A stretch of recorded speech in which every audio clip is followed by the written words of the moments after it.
கர்த்தருடைய நாமம் மகிமைப்படுவதாக. இன்றைக்கு நம்ம ஏசாயா தீர்க்க தரிசன புஸ்தகம் 7, 8, 9 இந்த 3 அதிகாரங்களை கொஞ்சம் எடுத்து தியானிக்க. அதிகமாக 7, 8 மட்டும்தான் நம்ம பார்ப்போம். 9ஆம் அதிகாரத்தில் ஒரே ஒரு காரியத்தை மட்டும் நம்ம இன்னைக்கு தியானிப்போம். நம்ம பைபிள் ரீடிங் குரூப்பில் இந்த பகுதி தான் இன்னைக்கு நம்முடைய தியானத்துக்காக ஆண்டவர் கொடுத்தது. அப்போ இந்த ஏசாயா 7, 8, 9 இந்த 3 அதிகாரங்களில் இன்னைக்கு நம்ம ஆண்டவர் யாரு என்று சொல்லி அந்த பகுதி வெளிப்படுத்துகிற ஒரு சில காரியங்களை நம்ம பார்க்க போகிறோம். நம்ம ஆண்டவர் யாரு, நானும் நீங்கள் ஆராதிக்கிற தேவன் யார்? பாருங்க, உலகம் பல காரியத்தை குறித்து மேன்மை பாராட்டுகிறது. அவங்க காவியத்துல சொல்லுகிறாங்க, கல்வியா, செல்வமா, வீரமா. அப்போ உலகம் இந்த 3 காரியத்தை மேன்மை பாராட்டுகிறது. படிப்பை மேன்மை பாராட்டுகிறது, ஐஸ்வர்யத்தை மேன்மை பாராட்டுகிறது, சரீர பலத்தை மேன்மை பாராட்டுகிறது. ஆனா நானும் நீங்களும் அதை மேன்மை பாராட்டும்படி அழைக்கப்பட்டவர்கள் அல்ல. அந்த எரேமியா 9ஆம் அதிகாரம் 23ஆம் வசனம் 24வது வசனத்துல நம்ம எதை மேன்மை பாராட்டணும், ஒரு கர்த்தருடைய பிள்ளை எதை மேன்மை பாராட்டணும் நமக்கு தெரிஞ்ச வசனம் தான்.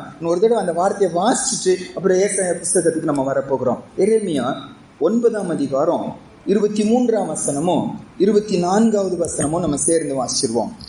எரேமியா 9ஆம் அதிகாரம் 23ஆம் வசனமும் 24வது வசனமும் நம்ம சேர்ந்து வாசிப்போம். Jeremiah chapter 9, 23, 24. எரேமியா 9, 23, 24 வாசிப்போம். ஞானி தன் ஞானத்தை குறித்து மேன்மை பாராட்ட வேண்டாம், பராக்கிரமன் தன் பராக்கிரமத்தை குறித்து மேன்மை பாராட்ட வேண்டாம், ஐஸ்வர்யமான் தன் ஐஸ்வர்யத்தை குறித்து மேன்மை பாராட்ட வேண்டாம்.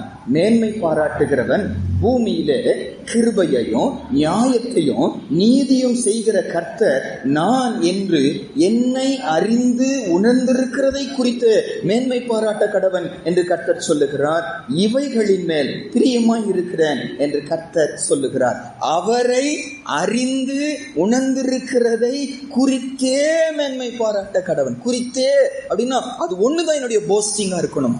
ஆண்டவர் அறிஞ்சிருக்கிறேன். ஆண்டவர் யாருன்னு அறியாம கோடிக்கணக்கான மக்கள் எங்கேயோ போய் கொண்டு இருக்கிறாங்க. அதுக்காக என்னெல்லாம் செய்யறாங்க, எவ்வளவு பிரயாசப்படுகிறாங்க, எத்தனை தியாகம் பண்ணுகிறாங்க, எவ்வளவு செலவு பண்ணுகிறாங்க, எவ்வளவு டேஞ்சரஸான பிரயாணங்கள்லாம் எடுக்கிறாங்க. எனக்கும் உங்களுக்கும் இருக்கிற இடத்துல அவர் பாதத்தில் அமரும் போது அவர் அறிய வைக்கிறாரு.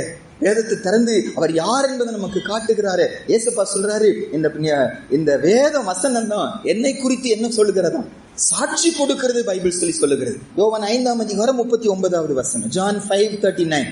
புதிய ஏற்பாடுல 132. யோவான் 5ஆம் அதிகாரம் 39வது வசனம். யோவான் 5:39 வாசிப்போம். வேத வாக்கியங்களை ஆராய்ந்து பாருங்கள், அவைகளால் உங்களுக்கு நித்திய ஜீவன் உண்டென்று எண்ணுகிறீர்களே, என்னை குறித்து சாட்சி கொடுக்கிறவைகளும் அவைகளே. இயேசுவை குறித்து சாட்சி கொடுக்கிறது ஒன்னே ஒண்ணு, கர்த்தருடைய வசனம் தான். வசனம் தான் ஆண்டவர் யார் என்பதை நமக்கு என்ன செய்கிறது, வெளிப்படுத்துகிறது. அந்த ஆண்டவர் அறிகிற அறிவு தான் நித்திய ஜீவன்.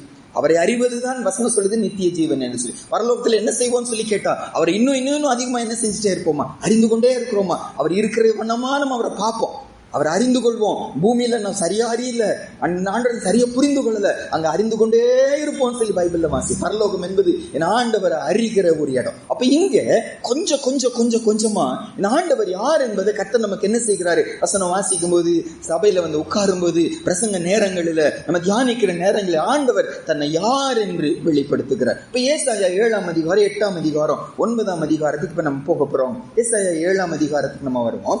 ஏசாயா 7ஆம் அதிகாரம் முதல்ல இருந்து ஒரு சில வசனங்களை நம்ம வாசிக்க போகிறோம். ஏசாயா 7ஆம் அதிகாரத்துக்கு வாங்க. ஐசாயா சாப்டர் 7 முதல் 9 வசனங்கள் நம்ம வாசிக்கிறோம். சரியாக நம்ம வாசிப்போமா?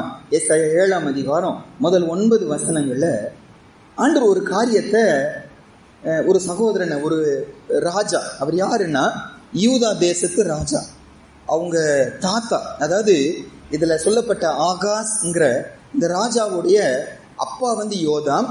அந்த யோதாமுடைய அப்பா உசியா ராஜா, நல்ல ராஜா. அவங்க மகன் யோதாமும் நல்ல உத்தமமான ஒரு ராஜா. அவங்க பையன் தான் யாரு, இந்த ஆகாஸ். ஆனா இந்த ஆகாஸோ நீங்க 2 ராஜாக்கள் 16ஆம் அதிகாரத்துல எடுத்து பார்ப்பீங்கன்னா, நம்ம வாசிக்க டைம் இல்லை, 2 ராஜாக்கள் 16ஆம் அதிகாரத்துல இவர் கர்த்தருடைய பார்வைக்கு பொல்லாப்பானதை செய்கிறார். தன்னுடைய பிள்ளைகள் எல்லாம் விக்கிரகத்துக்கு தீ மிதிக்க பண்ணுகிறார். என்னெல்லாம் செய்கிறார், ரொம்ப வித்தியாசமா இந்த ராஜா போய். அவங்க அப்பா நல்ல தகப்பன், அவங்க தாத்தாவும் நல்ல தேவனுடைய மனுஷன். இறுதியில தான் பெருமை தேவாலயத்துல போய் தூபங்காட்ட போயிடுவாரு. அப்போ குஷ்டரோகம் வந்து வாழ்நாளெல்லாம் குஷ்டரோகியே மரித்து போயிடுவார். அவருடைய இறுதி அப்படி இருந்துச்சு, பெருமை வந்ததுனால. ஆனா மற்றபடி நல்ல ஒரு தகப்பன் அவர் வந்து. அந்த குடும்பத்துல வந்த இந்த ஆகாஸ் ராஜா ரொம்ப மோசமா போயிடுறாரு. கர்த்தருக்கும் அவருக்கும் சம்பந்தம் இல்லாம போயிடுறாரு. அப்ப இந்த ஆகாஸ் ராஜாவா இருக்கும்போது அந்த ஆகாசுக்கு எதிரா, இந்த ஆகாஸ் ராஜாவுக்கு எதிரா, இவர் யூதாவுடைய ராஜா. இப்போ நார்தர்ன் கிங்டம், வடநாடு தென்னாடுன்னு ரெண்டா இஸ்ரவேல் நாடு பிரிஞ்சிச்சு. 10 கோத்திரம் 2 கோத்திரம் என்று சொல்லி இந்த 2 கோத்திரத்தை யூதா நாடுன்னு சொல்லி சொல்லுவாங்க. இந்த கோத்திரத்துடைய ராஜாவாய் ஆண்டவர் இந்த ஆகாச வச்சிருக்காங்க. இந்த ஆகாசம் இன்னைக்கு நிற்கிறது காரணம் என்ன? தாவீதோடு கர்த்தர் என்ன செஞ்சார்? உடன்படிக்கை பண்ணியிருந்தார். இஸ்ரவேல் ஜனம் ஒன்றுமில்லாம போயிடும், ஆனா யூதா மட்டும் கடைசி வரைக்கும் இருந்து கொண்டே இருக்கும். காரணம், தாவீதோடு கர்த்தர் செய்த ஒரு உடன்படிக்கை. அப்படி வந்த ஒரு சந்ததியில இருந்தவர் தான் இந்த ஆகாஸ். கர்த்தருக்கு பிரியம் இல்லாம நடக்கப்படுறார். இப்போ இவருக்கு விரோதமா அந்த நார்தர்ன் கிங்டம் வடநாட்டில இருந்து அந்த ராஜாவும் சீரியா ராஜாவும் 2 பேரும் ஒப்பந்தம் பண்ணிட்டு உடன்பாடு பண்ணிட்டு இவருக்கு எதிராக யுத்தத்துக்கு வருகிறான்.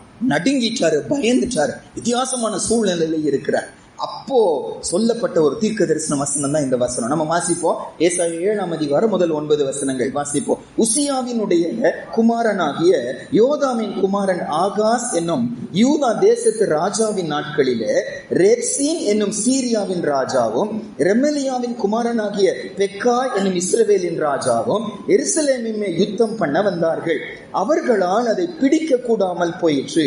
சீரியர் எப்ராயிமை சார்ந்திருக்கிறார்கள் என்று தாவீதின் குடும்பத்துக்கு அறிவிக்கப்பட்ட போது ராஜாவின் இருதயமும் அவன் ஜனத்தின் இருதயமும் காட்டில் உள்ள மரங்கள் காற்றினாலே அசைகிறது போல அசைந்தது. அப்பொழுது கர்த்தர் ஏசாயாவை நோக்கி, நீயும் உன் மகன் சேயார் யாசூபுமாக வண்ணார் துறை வழியில் உள்ள நேர்குளத்து மதகின் கடைசி மட்டும் ஆகாசுக்கு எதிர்கொண்டு போய் நீ அவனை நோக்கி, சீரியர் எப்ராயிமோடும் ரெமலியாவின் மகனோடும் உனக்கு விரோதமாக துராலோசனை பண்ணி நாம் யூதாவுக்கு விரோதமாய் போய் அதை நெருக்கி அதை நமக்குள்ளே பங்கிட்டு கொண்டு அதற்கு தபேயாலின் குமாரனை ராஜாவாக ஏற்படுத்துவோம் என்று சொன்னது நிமித்தம் நீ பயப்படாமல் அமர்ந்திருக்க பார். இந்த 2 புகைகிற கொள்ளி கட்டைகளாகிய சீரியரோடு வந்த ரேக்சீனும் ரெமலியாவின் மகனும் கொண்ட உக்கிர கோபத்து நிமித்தம் உன் இருதயம் துவள வேண்டாம். கர்த்தராகிய ஆண்டவர் அந்த ஆலோசனை நிலை நிற்பது இல்லை, அதன்படி சம்பவிப்பதும் இல்லை. சீரியாவின் தலை தமஸ்கு, தமஸ்குவின் தலை ரேக்சீன். இன்னும் 65 வருஷங்களிலே எப்ராயிம் ஒரு ஜனமாய் இராதபடிக்கு நொறுங்குண்டு போம். எப்ராயிமின் தலை சமாரியா, சமாரியாவின் தலை ரெமலியாவின் மகன். நீங்கள் விசுவாசியாவிட்டால் நிலை பெற மாட்டீர்கள் என்று சொல் என்றார். தன்னை தேடாத ஒரு மனுஷன் இவர். தேவனுக்கும் அவருக்கும் சம்பந்தமே இல்லை, இந்த ஆகாசுக்கும் ஆண்டவருக்கும். அப்பேற்பட்ட ஒரு நிலைமையில ஒரு பெரிய ஆபத்து அவருக்கு வந்துச்சு. அந்த 2வது வசனத்துல வாசிக்கிறோம், ராஜாவின் 2வது பகுதி பாருங்க. ராஜாவின் இருதயமும் அவன் ஜனத்தின் இருதயமும் காட்டில் உள்ள மரங்கள் காற்றினால் அசைகிறது போல அசைந்தது. அப்படின்னு என்ன அர்த்தம்? பயங்கர நடுக்கம் பிடிச்சிருச்சான், பயங்கர நடுங்கான், தொடை நடுங்குதுன்னு சொல்றாங்க. பயங்கரமா நடுங்கி பயந்து என்ன செய்வதுன்னே தெரியாம உட்கார்ந்து கொண்டு இருக்கிறான். பைபிள் சொல்லுது, அன்பு பாருங்க, அவன் கர்த்தரை தேடல. ஆகாசம் ஆண்டவரே உதவி செய்யுங்கன்னு சொல்லி சொல்லல. எத்தனையோ பேரை குறித்து நம்ம கேள்விப்படுகிறோம். வாழ்நாளெல்லாம் தேவன் இல்ல தேவன் இல்லைன்னு சொல்லி சொல்லி கொண்டதுங்க மரித்து போகிற நேரத்துல தேவனேன்னு சொல்லி கூப்பிட்டாங்க சரித்திரத்துல பார்க்கிறோம். ஆனா இந்த ஆகாசம் ஒரு பெரிய ஆபத்து வந்த போது 2 பெரிய சூப்பர் பவர் போல 2 பேர் எதிர்த்து வருகிறார். கர்த்தர் அப்ப கூட அவர் தேடவே இல்லை. ஆண்டவர் தேடி போகிறார், ஆண்டவர் தேடி போகிறார். ஏசாயாவை அனுப்புகிறார், நீ பயப்படாதே, அவன் வெறும் புகைகிற கொள்ளி கட்டைகள் தான், ஒன்னும் நடக்க போகிறது இல்ல. 65 வருஷத்துல இவங்க ஜனமே இல்லாம போக போறாங்க, நீ கவலைப்படாத, என்ன சார்ந்துக்கோ, என்ன விசுவாசிங்கிற வார்த்தையை அனுப்புகிறார். ரொம்ப ஆச்சரியமா இருந்துச்சு இந்த பகுதியை யோசிக்கும் போது. தேடவே இல்லை, கர்த்தருக்கும் அவருக்கும் சம்பந்தமே இல்லை. ஆனா கர்த்தருடைய நாமம் தரிக்கப்பட்டிருக்கிறதுனால, தாவீதின் சந்ததியில வந்ததுனால, தாவீதுக்கு கொடுத்த உடன்படிக்கையினால, வாக்குத்தத்தத்தினால கர்த்தர் ஏசாயா தீர்க்கதரிசியை அவர் பக்கமா அனுப்புகிறாரு. பயப்படாத, துவள வேண்டாம், கவலைப்படாத, நான் உன் கூட இருக்கிறேன்னு சொல்லி கர்த்தர் அவங்களை பலப்படுத்துவதை பார்க்கிறோம். முதல் காரியம் இதுல கர்த்தருடைய சுபாவம் என்னது நம்ம பார்க்கிறோம். நாங்க அவர் நாமம் தரிக்கப்பட்டவர்களா நம்ம இருக்கும்போது, அவருடைய பிள்ளைங்கிற ஸ்தானத்துக்குள்ள வந்ததுக்கு அப்புறம் எனக்கு ஒரு ஆபத்துன்னு வந்துருச்சுன்னா என் இருதயம் துவளும் போது அமைதியா இருக்கிற தேவன் அல்ல, கலங்கி கொண்டிருக்கிறேன், துக்கத்தோடு கூட இருக்கிறேன், நடுங்கி கொண்டு இருக்கிறேன், பார்த்துட்டு அவன் என்கிட்ட வரட்டும்னு சொல்லி ஏசப்பா என்ன செய்ய மாட்டாரு? காத்திருக்கிற தேவன் அல்ல, தேடி வரக்கூடிய ஒரு தேவன். ஒரு தேவ பிள்ளைக்கு ஆபத்துன்னு இருக்கும்போது முதல்ல நிற்க ஒருவர் யாருன்னா என் ஆண்டவர் தான் நிற்பார். எவ்வளவு பெரிய சந்தோஷம் எனக்கு. பல நேரம் அவங்க வரல இவங்க வரலன்னு கவலைப்படுகிறோம். ஆனா அங்க இருக்கிற ஆண்டவர் நம்ம மறந்து போயிடும். ஆண்டவர் சொல்ற, நான் இருக்கிற மகனே, நீ விசுவாசித்தால் நீ நிலை பெறுவாய். வாசிக்க ஆண்டுடைய அன்பு அவ்வளவு பெரியது.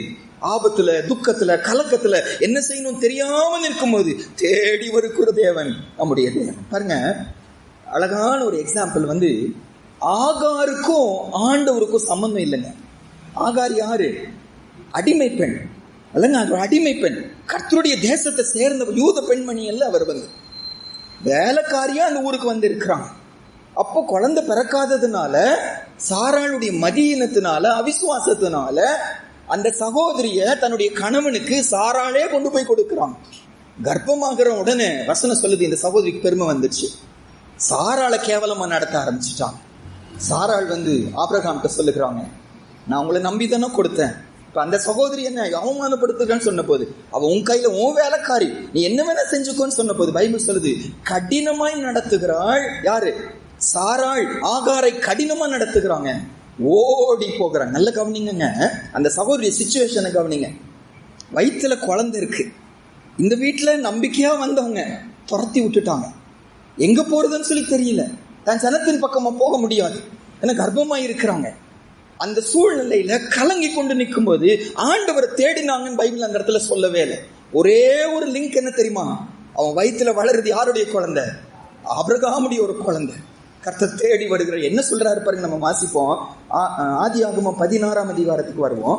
ஆதியாகமம் 16ஆம் அதிகாரத்துல ஆக்சுவலா 6வது வசனத்துல, சாராள் அவளை கடினமாய் நடத்தினபடியால் அவளை விட்டு ஓடி போனாள். 7வது வசனத்திலிருந்து வாசிப்போம். Genesis 16 from verse 7. ஆதியாகமம் 16ஆம் அதிகாரம் 17வது வசனத்தில் வாசிப்போம். கர்த்தருடைய தூதனானவர் அவளை வனாந்திரத்திலே சூருக்கு போகிற வழியருகே இருக்கிற நீரூற்றண்டையில் கண்டு, சாராயின் அடிமை பெண்ணாகிய ஆகாரே, எங்கே இருந்து வருகிறாய், எங்கே போகிறாய் என்று கேட்டார். அவள், நான் என் நாச்சியாராகிய சாராயை விட்டு ஓடி போகிறேன் என்றார். அப்பொழுது கர்த்தருடைய தூதனானவர், நீ உன் நாச்சியாரண்டைக்கு திரும்பி போய் அவள் கையின் கீழ் அடங்கியிரு என்றார். பின்னும் கர்த்தருடைய தூதனானவர் அவளை நோக்கி, உன் சந்ததியை மிகவும் பெருக பண்ணுவேன், அதுவும் பெருகி எண்ணி முடியாததாக இருக்கும் என்றார். போது பின்னால அந்த இஸ்மவேலுடைய எதிர்காலத்தை குறித்து ஆண்டவர் பேசுறார். ஆனா நம்முடைய பாயிண்ட் என்னன்னாங்க, கலங்கி நிக்கிற நேரத்துல, வழி தெரியாத நேரத்துல, என்ன செய்வதனே தெரியாம இருக்கும்போது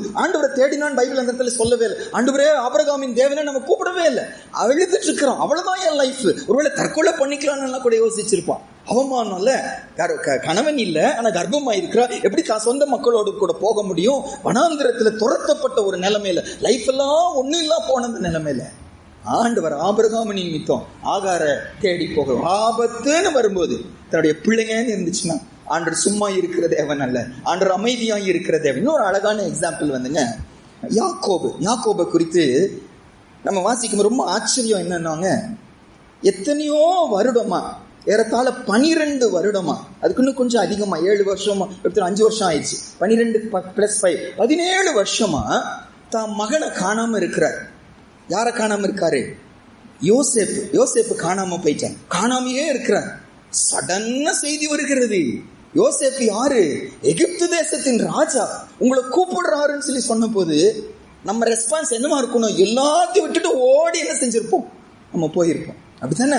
எகிப்து தேசத்தின் ராஜா, அன்னைக்கு எகிப்து சூப்பர் பவர், உலகத்துடைய பார்வோன் தான் அன்னைக்கு டாப்ல இருக்கிற ஒரு ராஜா. அந்த ராஜாக்கு ஈக்குவலான ஸ்தானத்துல யோசேப்பு இருக்கிறார், உயிரோட இருக்கிறார், ஒரு பெரிய அதிபதியா இருக்கிறார். செய்தி வந்த உடனே இவர் ஓடி போயிருக்கணும். ஆனா பைபிள் சொல்லுது, யாக்கோபு ஓடி போகல. போலாமா வேண்டாமா ஆண்டவரே, நீர் ஆபிரகாமுக்கு வாக்கு பண்ணிடுது இந்த தேசம் தானே, இங்கதானே நாங்க பழுகி பெறுவோம்னு சொல்லி சொன்னீங்க, என் பையன் அங்க இருக்கிறான், நாங்க போறதா வேண்டாமா? ஒரே குழப்பம். உள்ள ஆசைப்படுது, இருதயம் ஆசைப்படுது என் மகனை பார்க்கணும்னு சொல்லி. ஆனா வாக்குத்தத்தம் தடை பண்ணுகிறது. ஆபிரகாமுக்கு வாக்கு பண்ணினாரு, இங்கதான் நீங்க பழுகி பெருகுவே என்று சொல்லி, நீ கால்பட்ட இடத்தெல்லாம் உனக்கு நான் சுதந்திரமாய் கொடுப்பேன் ஆண்டவர் வாக்கு பண்ணினாரு. அப்ப நான் அங்க போயிட்ட வாக்குத்தத்தம் தவறா போயிருமே. கலக்கத்துல நின்று கொண்டு இருக்கும்போது ஆண்டவர் தேடி வருகிறார். ஆண்டவர் தேடி வருகிறத வாசிப்போம் பாருங்க. ஆதியாகமம் 46ஆம் அதிகாரத்துல 2, 3, 4 வாசிப்போம். Genesis 46, 2, 3 and 4. ஆதியாகமம் 46 அதிகாரம் 2, 3, 4 வாசிப்போம். அன்று இரவிலே தேவன் இஸ்ரவேலுக்கு, அதாவது யாக்கோபுடைய ஆண்டவர் மாற்றின பெயர் தான் இஸ்ரவேல் அல்ல, இஸ்ரவேலுக்கு தரிசனமாகி யாக்கோபே யாக்கோபே என்று கூப்பிட்டார். அவன் இதோ அடியேன் என்றான். அப்பொழுது அவர், நான் தேவன், நான் உன் தகப்பனுடைய தேவன், நீ எகிப்து தேசத்துக்கு போக பயப்பட வேண்டாம், அங்கே உன்னை பெரிய சாதியாக்குவேன், நான் உன்னுடனே எகிப்துக்கு வருவேன், நான் உன்னை திரும்பவும் வர பண்ணுவேன், யோசேப்பு தன் கையால் உன் கண்களை மூடுவான் என்று சொன்ன. எவ்வளவு நல்ல தகப்பன். ஒரு குழப்பம், ஆண்டவரே நான் போறதா வேண்டாமா, வசனம் வீணா போயிருமே, என் மகனை பார்க்க ஆசை, ஆனா என்ன செய்யறதுன்னு தெரியல, குழம்பி கொண்டு இருக்கும்போது கர்த்தர் தேடி வருகிறாரு. பயப்படாத, நான் உன் கூட வர்றேன், நீ போ. சில ஆண்டவர் சொல்லுகிறப்ப என்ன கற்றுக்கொள்ளுகிறோம் நாங்க. முதல் காரியமா ஏசாயா 7 அதிகாரத்துல, நான் ஆகாசை போலவே இருக்கலாம், ஒருவேளை கர்த்தர் வேண்டான்னு சொல்லி தேடாம இருக்கலாம், ஆனா என் மேல கர்த்தருடைய நாமம் தரிக்கப்பட்டிருக்கிறதுனால என்னை தேடி வரக்கூடிய ஒரு தேவன், என் பக்கமா வந்து வசனத்தை அனுப்பி என்னை தேற்றி எனக்கு ஆலோசனை கொடுத்து எனக்கு ஞானத்தை கொடுத்து முடிவெடுக்க உதவி செய்கிற ஒரு தேவன். முதல் காரியம், அவர் யாரு? என் ஆபத்துல என்னை தேடி வரக்கூடிய ஒரு தேவன். ஒன்று. இரண்டாவது, ஏசாயா 7 அதிகாரத்துக்கு மறுபடியும் வருவோம். ஏசாயா 7 அதிகாரத்துல அந்த பகுதியில ஆண்டவர் குறித்து இன்னொரு காரியத்தை வாசிக்கிறோம் பாருங்க. 10வது வசனத்திலிருந்து வாசிப்போம். ஏசாயா 7 அதிகாரம் 10லிருந்து வாசிப்போமா? ஏசாயா 7:10. பின்னும் கர்த்தர் ஆகாசை நோக்கி, நீ உன் தேவனாகிய கர்த்தரிடத்தில் ஒரு அடையாளத்தை வேண்டிக்கொள், அதை ஆழத்தில் இருந்தாகிலும் உன்னதத்தில் இருந்தாகிலும் உண்டாக கேட்டுக்கொள் என்று சொன்னார். ஆகாசோ, நான் கேட்க மாட்டேன், நான் கர்த்தரை பரீட்சை செய்ய மாட்டேன் என்றான். அப்பொழுது ஏசாயா, தாவீதின் வம்சத்தாரே கேளுங்கள், நீங்கள் மனுஷரை விசனப்படுத்துகிறது போதாது என்று என் தேவனையும் விசனப்படுத்த பார்க்கிறீர்களோ. கீழே அடையாளத்தை கொடுக்கிறாரு. என்ன அடையாளத்தை கொடுக்கிறாரு? இயேசு பிறப்பதை, இந்த இடத்துல மேசியா பிறப்பதை தீர்க்க தரிசனமா யாருக்கு சொல்றாருன்னா, தன்னை தேடாத, தனக்கு எதிரியாய் வாழ்கிற ஆகாசுக்கு வரப்போகிற மேசியாவை குறித்து ஆண்டவர் பேசுற. ரொம்ப ஆச்சரியம் இல்லைங்க? இவ்வளவு பெரிய சத்தியத்தை கீழ்ப்படியாத ஆகாசுக்கு கர்த்தர் என்ன செய்கிறாரு? தன்னை வெளிப்படுத்துகிறத அந்த இடத்துல நம்ம பார்க்கிறோம். இதுல என்ன ரெண்டாவது கற்றுக்கொள்ளுகிறோம் தெரியுமாங்க? ஆண்டவர் ஆகாசோடு பேசும்போது ஆண்டவர் எதிர்பார்த்த 2 சுபாவம் என்னன்னா, அவர் சொன்ன உடனே என்ன செய்யணும்? அந்த வார்த்தையை விசுவாசிக்கணும். அதான் மேல சொல்ற, நீங்க விசுவாசிக்காவிட்டால் நீங்க என்ன செய்ய மாட்டீங்க? நிலை பெற மாட்டீர்கள். 9வது வசனத்தில் இறுதியில வாசிச்சோம், நீங்கள் விசுவாசியாவிட்டால் நிலை பெற மாட்டீர்கள் என்று சொல் என்றார். அப்ப ஆண்டவர் ஒரு வார்த்தை சொல்லும் போது என்கிட்ட உங்க கூட எதிர்பார்க்கிறாரு. அது சூழ்நிலைக்கு வித்தியாசமா இருந்தாலும் கர்த்தர் சொன்னா அது சரியாதான் இருக்கும். நான் என்ன செய்யணும்? நான் நம்பணும். அவர் போய் சொல்ல மனுஷன் அல்ல, மனம் மாற மனுபுத்திரன் அல்ல. சொன்னா கண்டிப்பா கர்த்தர் என்ன செய்வார்? செய்து முடிக்கிற ஒரு தேவன். வார்த்தை மேல நம்ம என்ன செய்யணும்? நம்ம விசுவாசம் வைக்கணும். அதான் நம்முடைய கிறிஸ்தவ வாழ்க்கை. விசுவாசம் தான் கிறிஸ்து. என்ன விசுவாசம்? கர்த்தர் மேல, அவருடைய வார்த்தை மேல வைக்கிற ஒரு விசுவாசம். அது இல்லைன்னா நம்ம கிறிஸ்தவ வாழ்க்கையே இல்லவே இல்லை நமக்கு. அப்ப ஆண்டவர் ஆகாசை எதிர்பார்த்தது, நான் சொன்னா நீ விசுவாசிக்கணும்னு சொல்லிட்டு. அடுத்தது கர்த்தர் என்ன சொல்றாரு? நல்லா தெரியும், இந்த ஆகாசுக்கு மேல என்ன இல்ல? விசுவாசம் இல்லை. விசுவாசம் இல்லாத போது அதுக்கு ஆப்போசிட் என்னங்க? விசுவாசத்துக்கு ஆப்போசிட் அவிசுவாசத்தை குறித்து சொல்லல. இன்னொரு காரியம் என்னது? விசுவாசம் என்பது நம்ம காண்கிறது இல்லை இல்லைங்க, நம்பப்படுகிறவைகளின் உறுதியும் காணப்படாதவைகளின் நிச்சயம். அப்ப நான் பார்க்கறது இல்லை, ஆனா நான் அதை என்ன செய்யறேன்? நான் நம்புகிறேன். நான் காணல, ஆனா நான் நம்புகிறேன். அப்ப அதுக்கு எதிர்மறையானது என்ன? நான் பார்த்தாதான் என்ன செய்வேன்? நான் நம்புவேன். அதனாலதான் கொரிந்தியர்ல வாசிக்கிறோம், நாங்கள் தரிசித்து நடவாமல் நாங்கள் விசுவாசித்து நடக்கிற ஒரு கூட்டத்தார், நாங்கள் தரிசித்து நடக்கிறவர்கள் அல்ல. இந்த ஆகாச குறித்த ஆண்டவருக்கு நல்லா தெரியும், அவன் என்ன செய்யல, விசுவாசிக்கல. அப்படின்னா அவனுக்கு அடுத்தது என்ன தேவை? இப்போ தான் காணத்தக்கதான ஒரு அடையாளம் கண்டிப்பா தேவை. ஆண்டவருக்கு சந்தோஷம் இல்லை அடையாளத்தை தேடுவது. அடையாளத்தை கேட்பது ஆண்டவருக்கு பிரியம் இல்லை. அடையாளத்தை கேட்கிற குறித்து வசனத்துல வாசிப்போம் பாருங்க. மத்தேயு 12 அதிகாரத்துல, மத்தேயு 12 அதிகாரம் 39வது வசனம். ஆண்டவர் வேதனைப்படுறாரு. Matthew 12:39. ஆண்டவரே எங்களுக்கு ஒரு அடையாளம் வேணும் ஆண்டவரேன்னு சொல்லி கேட்டாங்களாம். அப்ப ஆண்டுடைய பதில் என்ன பாருங்க, வேதனையோடு கூட. மத்தேயு 12 அதிகாரம் 39வது வசனம். Matthew 12:39 வாசிப்போமாங்க. அவர்களுக்கு அவர் பிரதியுத்தரமாக, இந்த பொல்லாத விபச்சார சந்ததியார் அடையாளத்தை தேடுகிறார்கள், ஆனாலும் யோனா தீர்க்கதரிசியின் அடையாளமே அன்றி வேற அடையாளம் இவர்களுக்கு கொடுக்கப்படுவதில்லை. இந்த வார்த்தையை மத்தேயுல திரும்பி இன்னொரு தடவை 16ஆம் அதிகாரத்துக்கு வருவீங்கன்னா, மத்தேயு 16ஆம் அதிகாரம் 4வது வசனத்துல, மத்தேயு 16ஆம் அதிகாரம் 4வது வசனத்துல திரும்பியும் பரிசேயரும் சதுசேயரும் வானத்திலிருந்து ஒரு அடையாளத்தை பார்க்க விரும்புகிறோம் சொல்லி சொல்லுகிறான். வாசிப்போம். இந்த பொல்லாத விபச்சார சந்ததியார் அடையாளம் தேடுகிறார்கள், யோனா தீர்க்கதரிசியின் அடையாளமே அன்றி வேற அடையாளம் இவர்களுக்கு கொடுக்கப்படுவதில்லை என்று சொல்லி அவர்களை விட்டு புறப்பட்டு போனார். அப்பன்னா ஆண்டவருக்கு அடையாளத்தை கேட்பது என்னெல்லாம் அவருக்கு சந்தோஷம் இல்லை, ஆனா அது அவருக்கு விருப்பம் இல்லை அவருக்கு. ஆனால் நேசிக்கிறதுனால, ஆகாசை நேசிக்கிறதுனால அவர்கிட்ட சொல்லுகிறாரு, நீ அடையாளத்தை என்ன செய், நீ கேளு. பிரதர் அழகா அதை தெளிவா சொன்னார். நம்ம அடையாளத்தை கேட்பது தப்பு, ஆனா கர்த்தரே அடையாளத்தை கேளு என்று சொல்வாருன்னா அவருக்கு நம்ம என்ன செஞ்சிடக்கூடாது, எதிர்த்து போக கூடாது. அவர் சொல்லிட்டா எனக்கு புரியுதோ இல்லையோ, நான் கற்ற இதுவரைக்கும் ஒருவேளை அறிந்த காரியத்துக்கு ஆப்போசிட்டாவே இருந்தாலும் கர்த்தர் சொல்லிட்டாருன்னா அப்படி என்ன செஞ்சிடும், நான் கீழ்ப்படும். அதுதான் கர்த்தர் நம்மகிட்ட எதிர்பார்ப்பு. ஆகாஷ் அதுதான் எதிர்பார்த்தார். நீ வானத்தில் இருந்தோ ஆழத்தில் இருந்தோ ஒரு அடையாளத்தை கே. ஆனா அவர் பெரிய பக்திமான் போல் அவர் சொல்றாரு, கர்த்தரை நான் என்ன செய்ய மாட்டேன், பரீட்சை பார்க்க மாட்டேன். ஆண்டு சந்தோஷப்பட்டாரா? சாதாரணமா சந்தோஷப்படணும், சந்தோஷப்பட என்ன செஞ்சாரா? இந்த வசனம் வாசிப்போம். அதாவது 2வது ஆண்டவர் யார் என்பது இந்த பகுதியில் என்ன கற்றுக்கொள்கிறோம்னா, ஏசாயா 7ஆம் அதிகாரம் 13வது வசனம். ஆண்டவர் யாரு, எப்படி தன்னை வெளிப்படுத்துகிறார் இந்த பகுதியில? ஏசாயா 7ஆம் அதிகாரம் 13வது வசனத்துல, அப்பொழுது ஏசாயா, தாவீதின் வம்சத்தாரே கேளுங்கள், நீங்கள் மனுஷரை விசனப்படுத்துகிறது போதாது என்று என் தேவனையும் விசனப்படுத்த பார்க்கிறீர்களோ. தேவனை விசனப்படுத்த பார்க்கிறீர்களோ. 2வது, இந்த பகுதியில் ஆண்டவர் தன்னை யார் என்று வெளிப்படுத்துகிறார். நாங்க அவரை நான் விசுவாசிக்காம போகும்போது, அவர் வார்த்தைக்கு கீழ்ப்படியாம போகும்போது ஆண்டவர் என்ன பண்ணுவாரா, விசனப்படுவார் என்று வாசிக்கிறோம். ஆண்டவர் விசனப்படுவார் என்று வாசிக்கிறோம். அந்த விசனம் என்பதுங்க, பரிசுத்த ஆவியானவரை குறித்து பைபிள்ல 3 வார்த்தைகள் போடப்பட்டிருக்கு. ஆவியானவர் என்னை உணர்த்துகிறாரு. அந்த வார்த்தைக்கு மாறா போகும்போது, நீங்க மீட்கப்படும் நாளுக்கென்று முத்திரையாய் பெற்ற பரிசுத்த ஆவியை துக்கப்படுத்தாதீங்க வசனம் சொல்லி சொல்லுது. நான் வார்த்தையை மீறும் போது ஆவியானவர் என்ன செய்கிறாரா, துக்கப்படுகிறார். ஆனா இந்த மீறுதல்ல தொடர்ந்து செய்து கொண்டே இருக்கும்போது, ஒரு தடவை மீறும் போது அவர் துக்கப்படுகிறார். ஆனா தொடர்ந்து தொடர்ந்து தொடர்ந்து கர்த்தருடைய உந்துதலுக்கு, கர்த்தரோடு பேசுவதற்கு தொடர்ந்து முரட்டாட்டம் பண்ணிக்கொண்டே இருக்கும்போது பைபிள் சொல்லுது, அவர் என்ன படுவாராம், விசனப்படுவார். வெக்ஸ் ஆங்கிலத்தில் போட்டிருக்கு, he will be vexed ன்னு போட்டிருக்கு. ஆண்டவர் நான் வெக்ஸ் ஆயிட்டேங்க சொல்றாங்கல்ல, நான் வெக்ஸ் ஆயிட்டேன்னு சொல்றாங்கல்ல, ஆவியானவர் வெக்ஸ் ஆயிடுவார், விசனப்படுவார். தொடர்ந்துட்டே இருக்கும்போது பரிசுத்த ஆவியை நீங்கள் அவித்து போடாதிருங்கள் சொல்லி தெசலோனிக்கேயர்ல வாசிக்கிறோம். 3வது என்ன ஆயிடுறாராம், சைலண்ட் ஆயிடும். கூட தான் இருக்காரு, பக்கத்துல தான் இருக்காரு, துக்கப்பட்டுட்டே இருக்கிற ஆண்டவன் விசனப்பட ஆரம்பிக்கிறார். இறுதியில் என்ன ஆயிட்டாரு, பேச மாட்டார், அமைதியா இருந்துருவார், சைலண்ட் ஆயிடுவார். அவரா தேடி வருகிறவர், தேடி வந்து பேசுகிறவர், தேடி வந்து உற்சாகப்படுத்துகிறவர். நான் தொடர்ந்து முரட்டாட்டத்திலேயே இருக்கும்போது ஆண்டவர் விசனப்பட ஆரம்பிச்சு கடைசி சைலண்ட் ஆயிட்டார். இந்த இடத்துல அந்த 2வது ஸ்டேஜ் இந்த இடத்துல ஆண்டவர் காட்டுகிறார்.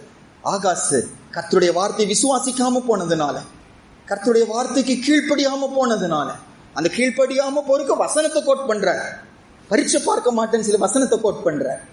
ஆண்டவர் வேதனைப்படுகிறாரு, என்னை மனுஷரை விசனப்படுத்துவது மட்டுமல்ல, என்னையும் நீங்க என்ன செய்றீங்க, விசனப்படுத்துகிறார். 2வது ஆண்டவர் சுபாவம் என்னன்னாங்க, அவருடைய வார்த்தையை நான் நம்பாம போகும்போது, அவர் வார்த்தையை நான் கீழ்ப்படியாம போகும்போது, கேள்வி கேட்கும்போது, வசனத்தை வச்சு அவருக்கே நம்ம போதனை பண்ணும்போது ஆண்டவர் என்ன படுகிறாரு, விசனப்படுகிறார். கொஸ்டின் என்ன, இன்னைக்கு காலையில என் லைஃபை பார்த்து ஆண்டவர் சந்தோஷப்படுகிறாரா, என்னை பார்த்து வெரி குட்னு சொல்லி சொல்றாரா?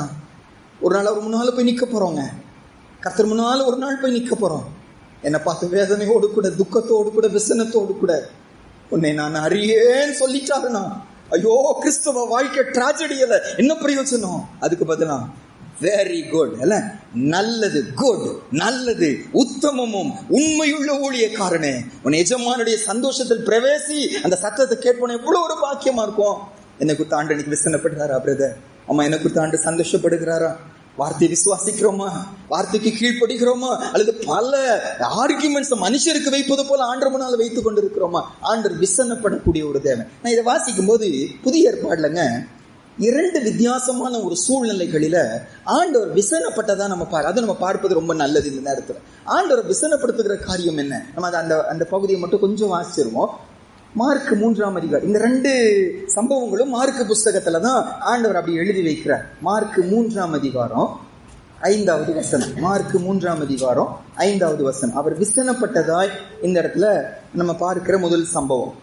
ஒரு சூம்பின கையை உடைய ஒரு மனுஷன் ஓய்வு நாளில் தேவாலயத்தில் உட்கார்ந்து கொண்டு இருக்கிறாங்க. ஆண்டவர் குற்றம் பிடிக்கும்படி சுத்தி இருக்கவங்களாம் பார்த்துட்டு ஓய்வு நாள் சொஸ்தப்படுத்தினாருன்னா அவர் மேல குற்றம் சுமத்திடலாம், வசனத்தை மீறுகிறார் என்று சொல்லி அவரை குற்றம் சுமத்தலாம் என்று சொல்லி ஊர் தலைவர்கள் எல்லாம், சபை தலைவர்கள் எல்லாம் உட்கார்ந்து கொண்டு இருக்கிறான். அப்ப ஆண்டவருக்கு அவங்களை புரிந்து கொண்டு அவங்கள பார்த்து கேட்கிறாரு. சரி, 3லிருந்தே வாசிப்போம். அப்பொழுது அவர் சூம்பின கையுடைய மனுஷனை நோக்கி, எழுந்து நடுவே நில் என்று சொல்லி அவர்களை பார்த்து, ஓய்வு நாட்களில் நன்மை செய்வதோ தீமை செய்வதோ ஜீவனை காப்பதோ அழிப்பதோ எது நியாயம் என்றார். அதற்கு அவர்கள் பேசாமல் இருந்தார். அவருடைய இருதய கடினத்து நிமித்தம் அவர் விசனப்பட்டு கோபத்துடனே சுற்றி இருந்தவர்களை பார்த்து அந்த மனுஷனை நோக்கி, உன் கையை நீட்டு என்றார். அவன் நீட்டினான். அவன் கை மறு கையை போல சொஸ்தமாயிற்று. எது ஆண்டவரை விசனப்படுத்துச்சு? சுவிசேஷ புஸ்தகம் ஆண்டவர் என்ன ரெக்கார்ட் பண்ணி வைக்கிறாரு? அன்பு இல்லாம போகும் அந்த சகோதரன் வாழ்நாளெல்லாம் சூம்பின கையோடு இருக்கிறார். யாரையோ நம்பிக்கொண்டுதான் வாழ்நாளெல்லாம் வாழ்ந்து கொண்டு இருக்கிறார். கர்த்தர் சமூகத்துக்கு வந்திருக்கிறார். ஆண்டவரே இரக்கம் பாராட்டுங்கன்னு சொல்லி சொல்லாம சுகப்படுத்தினா இவரை குற்றம் சாட்டும்படி காத்து கொண்டே இருக்கிறாங்களாம். ஆண்டவர் விசனப்பட்டாரு, கோபப்பட்டாரு, துக்கப்பட்டாரு. ஆண்டவர் நம்ம மகனுக்கு நன்மை செஞ்சாருன்னு வாசிக்கிறோம். இன்னைக்கு நமக்கு கூட அந்த அன்பு எனக்குள்ள இல்லாம போகும்போது, மற்றவங்க மேல கரிசனை இல்லாம போகும்போது, நான் மட்டும் நல்லா இருந்துட்டா போதும், நான் மட்டும் ஆராதிச்சுட்டா போதும், நான் மட்டும் சுகமா இருந்துட்டா போதும், மற்றவங்க குறித்து கொஞ்சம் கூட அக்கறை இல்லாம நான் வாழ்ந்து கொண்டே இருப்பேன். நான் ஆண்டவருக்கு இது என்னவா இருக்கும்? விசனமா இருக்கும். எல்லாரையும் தேடி தானே வந்தாரு. சிலுவையில தொங்கும்போது எல்லாருடைய பாவத்துக்காக தானே சிலுவையில ரத்தம் சிந்தினார். சகல பாவங்களையும் சிலுவையில சுமந்து தீர்த்தாரு. எல்லா ஜனத்துடைய பாவத்தையும் சுமந்து தீர்த்தாரு. ஒவ்வொருவருக்காக மரணத்தை ருசி பார்த்தாரு. சைலண்டா இருந்துச்சுன்னா ஆண்டுக்கு அவ்வளவு துக்கமா இருக்குமே. அன்பு இல்லாம போகும்போது, ஆத்மா மேல கரிசனை இல்லாம போகும்போது ஆண்டு துக்கப்படுகிறார். அடுத்த இன்சிடென்ட் அதே மார்க் புஸ்தகத்துல 10ஆம் அதிகாரம், மார்க் புஸ்தகம் 10ஆம் அதிகாரம் 13-14. ஆண்டு விசனப்பட்டதான் அடுத்தது பைபிள்ல சொல்லப்பட்ட 2வது இன்சிடென்ட். மார்க்கு 10:13-14 வாசிப்போம். அப்பொழுது சிறு பிள்ளைகளை அவர் தொடும்படிக்கு அவர்களை அவரிடத்தில் கொண்டு வந்தார்கள். கொண்டு வந்தவர்களை சீஷர்கள் அதட்டினார்கள். இயேசு அதை கண்டு விசனமடைந்து, சிறு பிள்ளைகள் என்னிடத்தில் வருகிறதற்கு இடம் கொடுங்கள், அவர்களை தடை பண்ணாதிருங்கள், தேவனுடைய ராஜ்யம் அப்படிப்பட்டவர்களுடையது நான் சொன்னார். சின்ன பிள்ளைங்களை இயேசு பாட்ட கூட்டிட்டு வராங்க. ஆராதிங்கன்னு சொல்லி தடை பண்றாங்க, அவங்கள வேதனைப்படுத்துகிறாங்க, அவங்கள திட்டுறாங்க, துக்கப்படுறாங்க. இயேசு பாட்டெல்லாம் நீங்க வரக்கூடாது, உங்களுக்கு எல்லாம் டைம் இல்லை, அவர் பெரியவர், பெரியவங்களோட தான் பேசுவாரு, தடை பண்ணுகிறான். ஆண்டவர் வேதனைப்பட்டு சொன்னாரு. வசனம் சொல்லுது, அவர் விசனப்பட்டு சிறு பிள்ளைகளுக்கு இடம் கொடுங்கள், அவளை தடை பண்ணாதிருங்கன்னு சொல்லி சொன்னாங்க. இன்னைக்கு நம்ம கூட மற்றவர்கள் ஆண்டு பக்கமோ கூட்டிட்டு வர வேண்டியது என்னுடைய கடமை. நான் செய்ய மாட்டேங்கிறேன். ஆனா செய்யறவங்களையும் நான் என்ன செய்யறேன்? நான் தடை பண்றேன். செய்யறவங்களையும் கூட்டிட்டு வர்றவங்களையும் உற்சாகப்படுத்தாம அவர்களை நான் என்ன செய்யறேன்? தடை பண்ணுகிறேன். அப்படியே நம்ம இன்னைக்கு இருக்கிறோம். அந்த கர்த்தருடைய பணி எவ்வளவு மேன்மையானதுல, ஆண்டவருடைய சுவிசேஷ பணி எவ்வளவு முக்கியம். பைபிள் சொல்லுது, அந்த பாதங்கள் கண்மலை மேல் எப்படி இருக்கிறதா? அழகா இருக்கிறதல்ல. இந்த சுவிசேஷத்தை சுமந்து வருகிறவருடைய பாதங்கள் மலைகள் மேல அழகா இருக்கிறது வசனம் சொல்லி சொல்லுது. ஆண்டவருக்கு அவ்வளவு சந்தோஷம். ஆத்துமா ஆதாயம் செய்கிறவன் ஞானம் உள்ளவன் வசனம் சொல்லி சொல்லுது. அதுதான் கர்த்தருடைய ஞானம் வாசிக்கிறோம். மற்றவங்க செய்யும் போது அவரை உற்சாகப்படுத்தி சந்தோஷப்படுத்தி செய்யறோமா? தடை பண்ணுகிறவர்களா இருக்குமோ? அது ஆண்டவரை விசனப்படுத்தும் வாசிக்கிறோம். சரி, 7ஆம் அதிகாரத்துக்கு வருவோமா? 2வது, கர்த்தரை விசனப்படுத்துகிற காரியம் என்ன? அவரை விசுவாசிக்காம போகும்போது, அந்த வார்த்தைக்கு நான் கீழ்ப்படியாம போகும்போது, ஆர்குமெண்ட்ஸ் நான் முன்னால வைக்கும்போது, கீழ்ப்படியாம போறதுக்கு பலவிதமான சாக்கு போக்குகளை வைக்கும்போது, வசனம் சொல்லுது அது ஆண்டவரை விசனப்படுத்துகிறது. அவர் விசனப்படுகிற ஒரு தேவன். 3வதாக இப்ப ஏசாயா 8ஆம் அதிகாரத்துக்கு வந்துருவோம். ஏசாயா 8ஆம் அதிகாரத்துல 5ஆம் வசனத்திலிருந்து வாசிப்போம். ஏசாயா 8ஆம் அதிகாரம் 5ஆம் வசனத்திலிருந்து 9வது வசனம் வரைக்கும் நம்ம சேர்ந்து வாசிப்போம். பின்னும் கர்த்தர் என்னை நோக்கி, இந்த ஜனம் மெதுவாய் ஓடுகிற சீலோவாவின் தண்ணீர்களை அசட்டை பண்ணி ரேத்சீனையும் ரெமலியாவின் குமாரனையும் சார்ந்து சந்தோஷிக்கிறபடியால் இதோ ஆண்டவர் வல்லமையுள்ள திரளான ஆற்று நீரை போன்ற அசீரியாவின் ராஜாவையும் அவனுடைய சகல ஆடம்பரத்தையும் அவர்கள் மேல் புரள பண்ணுவார். அது அவர்களுடைய ஓடைகள் எல்லாவற்றின் மேலும் போய் அவர்களுடைய எல்லா கரைகள் மேலும் புரண்டு யூதாவுக்குள் புகுந்து பிரவாகித்து கடந்து கழுத்து மட்டும் வரும் என்றார். இம்மானுவேலே, அவன் செட்டைகளின் விரிவு உமது தேசத்தின் விசாலத்தை மூடும். ஜனங்களே, நீங்கள் கூட்டம் கூடுங்கள், முறியடிக்கப்படுவீர்கள். தூர தேசத்தாராகிய நீங்கள் எல்லாரும் செவி கொடுங்கள், இடை கட்டி கொள்ளுங்கள், முறிந்தோடுவீர்கள். 10 வாசிப்போம். ஆலோசனை செய்யுங்கள், அது அபத்தமாகும். வார்த்தையை வசனியுங்கள், அது நிற்காது. தேவன் எங்களோட இருக்கிறார். 3வது சம்பவம் என்னன்னாங்க, ஆண்டு இந்த இடத்துல பாரமா என்ன சொல்றாருன்னா, இஸ்ரவேல் நாடும் அவருடைய ஜனம்தான், யூதா நாடும் அவருடைய ஜனம்தான். இஸ்ரவேல் ஜனங்கள் கர்த்தரை நம்பாம சீரியாவை நம்புகிறார். யூதா ஜனங்கள், இந்த ஆகாஷ் என்ன செய்தார் தெரியுமாங்க, ஏசாயா மூலமா செய்தி வந்தாலும் அந்த வார்த்தையை நம்பல, வார்த்தைக்கு கீழ்ப்படியில. அதுக்கு பதிலாக நீங்க 2 ராஜாக்கள் 16ஆம் அதிகாரத்துல நம்ம வாசிக்கும் போது அசீரியா ராஜாவுக்கு ஆள் அனுப்புகிறார். நான் உங்க மகன் போல, ஆலயத்திலிருந்து காசெல்லாம் எடுத்து கொடுக்கிறார், தங்கத்தெல்லாம் எடுத்து கொடுக்கிறார், பொக்கிஷத்திலிருந்து தங்கத்தெல்லாம் எடுத்து கொடுத்துட்டு இவங்க 2 பேரும் எங்களுக்கு விரோதமா வந்து இருக்கிறாங்க. யாரு? சீரியாவின் ராஜாவும் இஸ்ரவேல் ராஜாவும் எங்களுக்கு விரோதமா வந்து இருக்கிறாங்க. நீங்க வந்து எங்களுக்கு உதவி செய்யுங்கன்னு சொல்லி அசீரியா ராஜா பக்கமா ஆள் அனுப்புகிறான். இந்த 2 ராஜாக்கள் 16ஆம் அதிகாரத்துல நீங்க பார்க்க முடியும். 7ஆம் வசனம் 8ஆம் வசனம். 2 ராஜாக்கள் 16 7 8 நம்ம வாசிக்க வேண்டாம், நமக்கு டைம் இல்லை. இந்த ஆகாஸ் கர்த்தருடைய வார்த்தையை நம்பாம, வார்த்தைக்கு கீழ்ப்படியாம அசீரியாவை நம்பி போகிறான். மேலே இருக்கிற இந்த இஸ்ரவேலின் ராஜா கர்த்தரை நம்பாம, கர்த்தருடைய வார்த்தையை பிடித்துக் கொள்ளாம சீரியா ராஜாவை நம்புகிறான். அன்று வேதனையோடு கூட சொல்லுகிறாரு. ஒரு வார்த்தை கவனிங்க பாருங்க.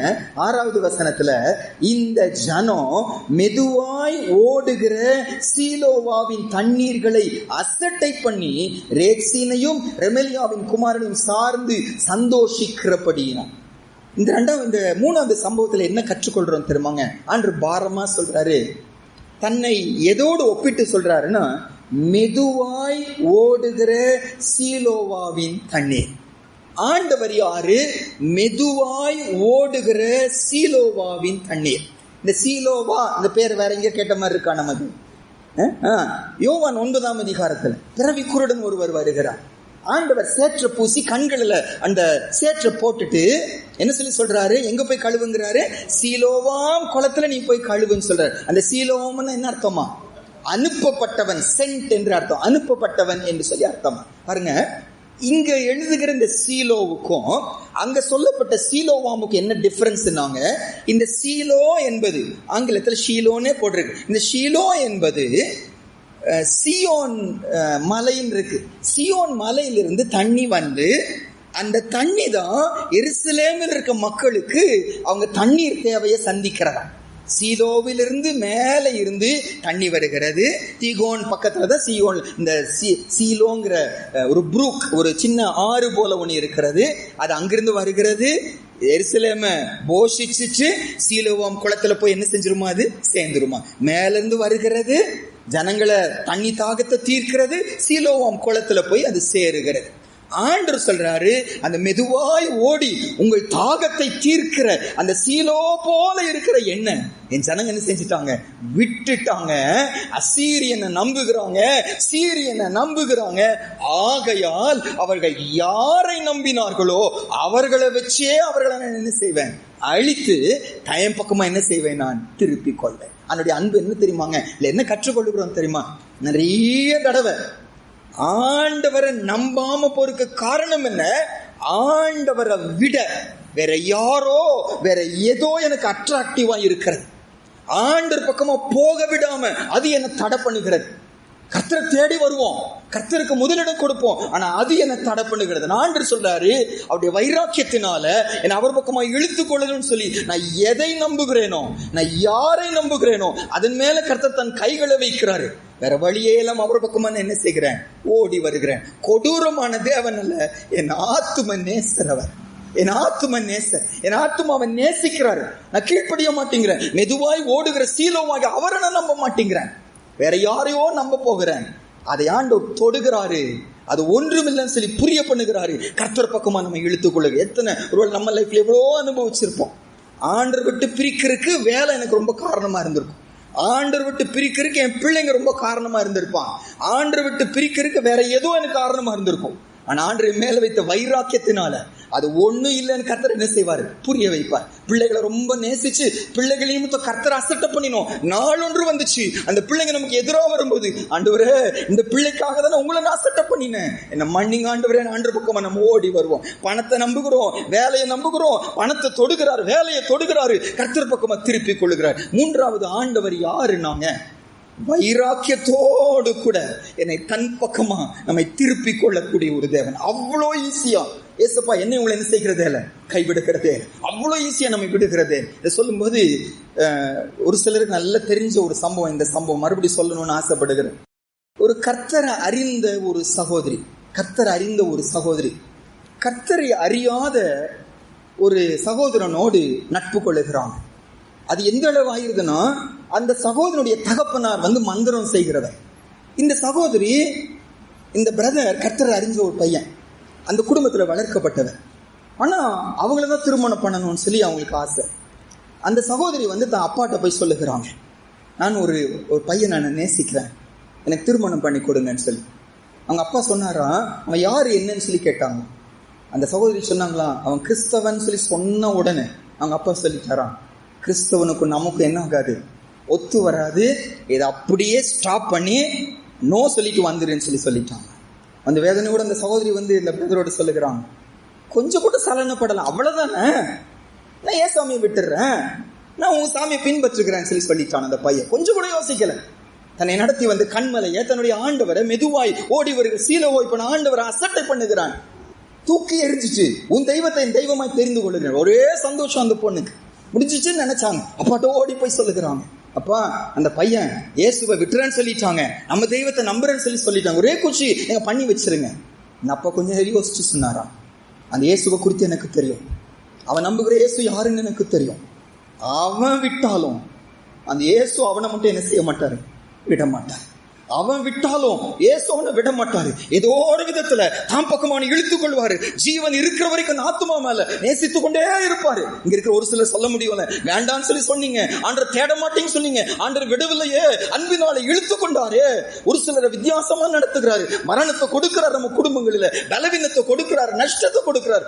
ஒன்னே ஒண்ணு, நான் அவர் பக்கமா என்ன செய்யணும், திரும்பணும் என்பதற்காக.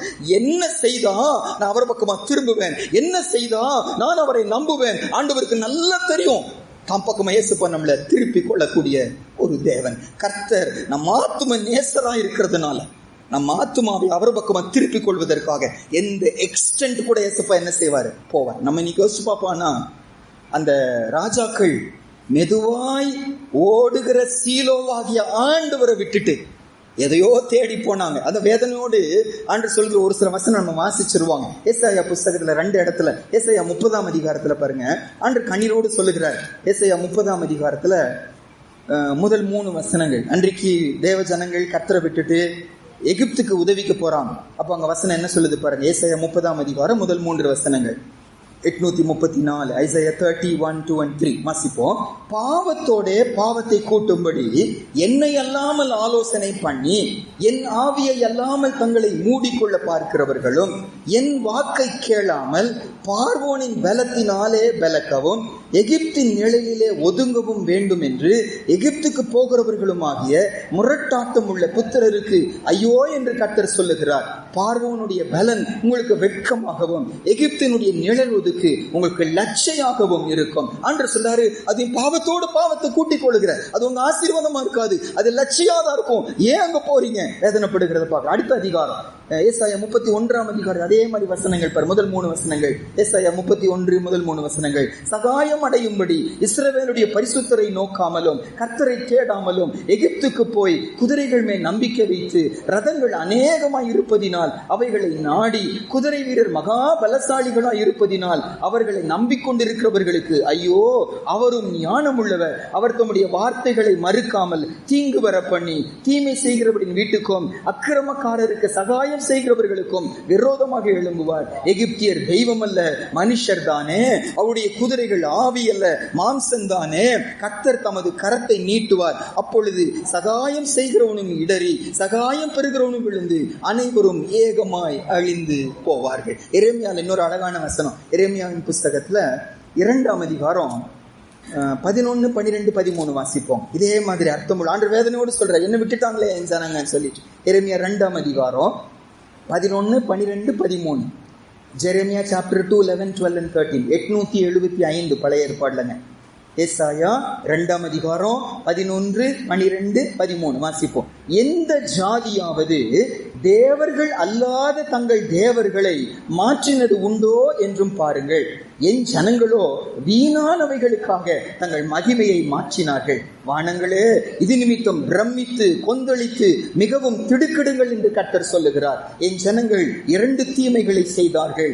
ஜீவ தண்ணீர் ஊற்றாகிய என்னை விட்டு விட்டார்கள். தண்ணீர் நிற்காத தொட்டிகளாகிய வெடிப்புள்ள தொட்டிகளை தங்களுக்கு வெட்டி கொண்டார்கள். அன்று வேதனையோடு கேட்கிறார். ஜீவ தண்ணீருள்ள நதியும் அவருடைய இடத்துல யாரையோ வைக்கிற, எதையோ வைக்கிற, அது வெடிப்புள்ள ஒரு தொட்டி. அது நமக்கு ஒரு பிரயோஜனமும் கிடைக்காது. ஒருவேளை இன்னைக்கு காலையில எங்கேயோ ஆண்டு வைக்க வேண்டிய ஸ்தானத்தை, ஆண்டு கொடுக்க வேண்டிய கனத்தை, ஆண்டு கொடுக்க வேண்டிய மகிமையை வேற யாருக்கோ எதுக்கோ கொடுத்துட்டு இருந்தோம்னா, ஆண்டு வைராக்கியத்தோடு சொல்லுகிறாரு, உன் ஆத்மா மேல கரிசனையினால நீ எதை நம்பிக்கொண்டு இருக்கிறாயோ அது உன்மேல் வெள்ளம் போல வரும்படி நான் செய்வேன். என் பக்கமா நீங்க என்ன செய்வீங்க?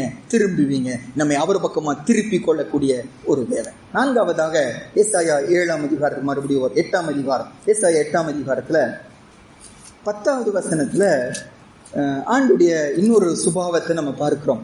அவருடைய நாமம் என்ன, அதுதான் பார்த்துட்டு வருகிறோம். தன்னுடைய பிள்ளை பயப்படும் போது, பிரச்சனை இருக்கும்போது தேடி வந்து உதவி செய்கிற தேவன் அவர் என்று சொல்லி பார்த்தோம். 2ஆவதாக அவர் விசனப்படுகிற தேவன். நான் கீழ்ப்படியாம விசுவாசிக்காம போயிட்டா ஆண்டு விசனப்படுகிற தேவன் என்று சொல்லி பார்த்தோம். 3ஆவது, என் ஆத்துமா மேல கரிசனையினால அவரை விட்டுட்டு நான் எதை நம்பி போனாலும் நான் நம்பி கொண்டிருக்க கர்த்தர் தொட்டு தம் பக்கமா நம்மை திருப்பி கொள்ளுகிறவர் என்று பார்த்தோம். ஏசாயா 8ஆம் அதிகாரம் 10வது வசனத்துல வாசிப்போம். ஆலோசனை செய்யுங்கள், அது அபத்தமாகும். வார்த்தையை வசனையுங்கள், அது நிற்காது. தேவன் எங்களோடே இருக்கிறார். செப்பனியா 2ஆம் அதிகாரம் 13ஆம் வசனம் தானே சொன்னீங்க? 3 சரி. செப்பனியா 3ஆம் அதிகாரத்துல 12, 13 ஒரு மீதியான ஜனத்துடைய சுபாவத்தை குறித்து அந்த போடப்பட்டிருக்கும். இந்த மீதியான ஜனம் ஆங்கிலத்துல ரெம்னன்ட்னு சொல்லி பல இடங்களில் இந்த வார்த்தை அங்கங்க இருந்துட்டே இருக்கும். ரெம்னன்ட், மீதியான ஜனம், ஒரு மீதியான ஜனம்னு வார்த்தை போடப்பட்டே இருக்கும். அப்படின்னு என்ன அர்த்தம்னாங்க, எல்லாரும் கர்த்தரை விட்டு தூரம் போனாலும் ஒரு சின்ன கூட்டம் கர்த்தருக்காக எப்போ ஏசப்பா என்ன செஞ்சுட்டே இருப்பார், வைத்துட்டே இருப்பார். எலியா தீர்க்கதரிசி சொன்னார்ல, ஆண்டவர் நான் ஒருவன் மட்டும் தனியா இருக்கிறேன்னு சொன்னப்போ ஆண்டவர் என்ன சொன்னார்? இல்ல, பாகாலுக்கு முழங்கால் படியிடாத 7000 பேர் எனக்காக நான் மீதமாய் வைத்திருக்கிறேன் ஆண்டவர் சொல்லி சொன்னார். அதுல கண்டிப்பா ஒரு கூட்ட ஜனம் இருந்துட்டே இருக்கும். அதுதான் உண்மையான சபை. நம்ம பாரம்பரிய சபைகள், பல சபையின் பெயர்கள் எல்லாம் பார்த்துட்டு வரோம். ஆனா கர்த்தருடைய பார்வையில கர்த்தருக்காக வைராக்கியமா ஒரு கூட்டம் இருந்துட்டே இருக்கும். இந்த இடத்துல ஏசாயாவோடு ஒரு சின்ன கூட்டம் கர்த்தருக்காக நின்று கொண்டு இருக்கிறான். அந்த கர்த்தருக்காக நின்று கொண்டு இருக்க அந்த ரெம்னன்ட், அந்த மீதியான ஜனத்தை சொல்லுகிறாரு, கர்த்தர் எங்களோடு இருக்கிற. 4வது, கர்த்தர் யாருன்னா அவருடைய பிள்ளைங்களோடு அவர் கூட இருக்கிற ஒரு தேவன். அது உபத்திரவமானாலும் சரி, பாடுகளானாலும் சரி, மரண இருளின் பள்ளத்தாக்கானாலும் சரி, தேவன் என்னோடு கூட என்ன செய்கிறாரு? இருக்கிற. எனக்கு உங்களுக்கு இருக்கிற ஒரு பெரிய சந்தோஷம், ஒரு பெரிய மேன்மை என்ன, அதான் மோசே சொல்றாரு, தேவரே எங்களை ஸ்பெஷல் ஆக்குவது வேற ஒண்ணும் இல்ல, இந்த 10 அற்புதங்கள் அல்ல ஆண்டவரே, எங்களை ஸ்பெஷல் ஆக்குறது தேவரீர் எங்களோடு கூட நீங்கள் வருவதுதான். அந்த அழகா அந்த பாடலை பாடிட்டாங்கல்ல, தேவா நான் எதினால் விசேஷித்தவன், நீர் என்னோடு இருப்பதினால், நீர் என்னோடு வருவதினால். மோசே சொல்லுகிற வார்த்தை தான் அது. தேவன் நம்மோடு இருப்பதுதான் என்னுடைய ஸ்பெஷாலிட்டி.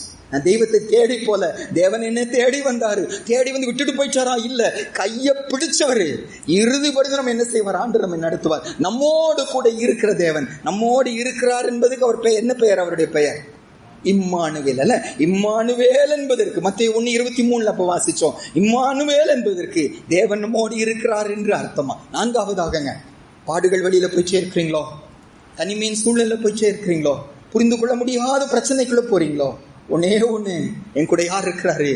ஆண்டவர் இருக்காரு, என்னோடு கூட கர்த்தர் இருக்கிறாரு, கைபிடிச்சு நடத்துகிறாரு, கைவிடாத நேசர் என்னோடு கூட இருக்கிறாரு. நான் தனியா மட்டும் இல்லவே இல்லை, யார்கிட்டையும் சொல்லக்கூடாது, நான் தனியா இருக்கிறேன்னு சொல்லி சொல்லவே கூடாது. என்னோடு கர்த்தர் இருக்கிறாரு, என்னோடு கர்த்தர் இருக்கிறாரு, என் கையை பிடிச்சிட்டு இருக்கிறாரு, விலகாத ஒருவர் என்னோடு கூட இருக்கிறாரு. அந்த ஆண்டவர் தந்த ரெம்னன்ட்டை பார்த்து, ஏசாயாவோட சின்ன கூட்டத்தை பார்த்து அவர் அவர்களோடு இருப்பதினால அவர் என்ன ஆலோசனை சொல்றாரு அதை பார்ப்போம் பாருங்க. அந்த 8ஆம் அதிகாரத்துல 11, 12, 13 அப்படியே வாசிப்போம் பாருங்க. ஏசாயா 4வது காரியமா பார்க்கிறோம், அவர் யாரு? நம்மோடு கூட இருக்கிறவர். அந்த ஆண்டவர் நம்மோடு கூட இருக்கணும்னா நம்முடைய எதிர்பார்க்கிறது என்ன?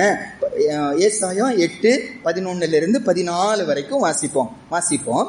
கர்த்தருடைய கரம் என் மேல் அமர்ந்து அவர் என்னுடனே பேசி, நான் இந்த ஜனத்தின் வழியிலே நடவாதபடி எனக்கு புத்தி சொல்லி விளம்பினதாவது, இந்த ஜனங்கள் கட்டுப்பாடு என்று சொல்லுகிறதை எல்லாம் நீங்கள் கட்டுப்பாடு என்று சொல்லாமலும், அவர்கள் பயப்படுகிற பயத்தின்படி நீங்கள் பயப்படாமலும் கலங்காமலும், சேனைகளின் கர்த்தரையே பரிசுத்தப்பன்கள், அவரே உங்கள் பயமும் அவரே உங்கள் அச்சமுமாய் இருப்பாராக. போதும்.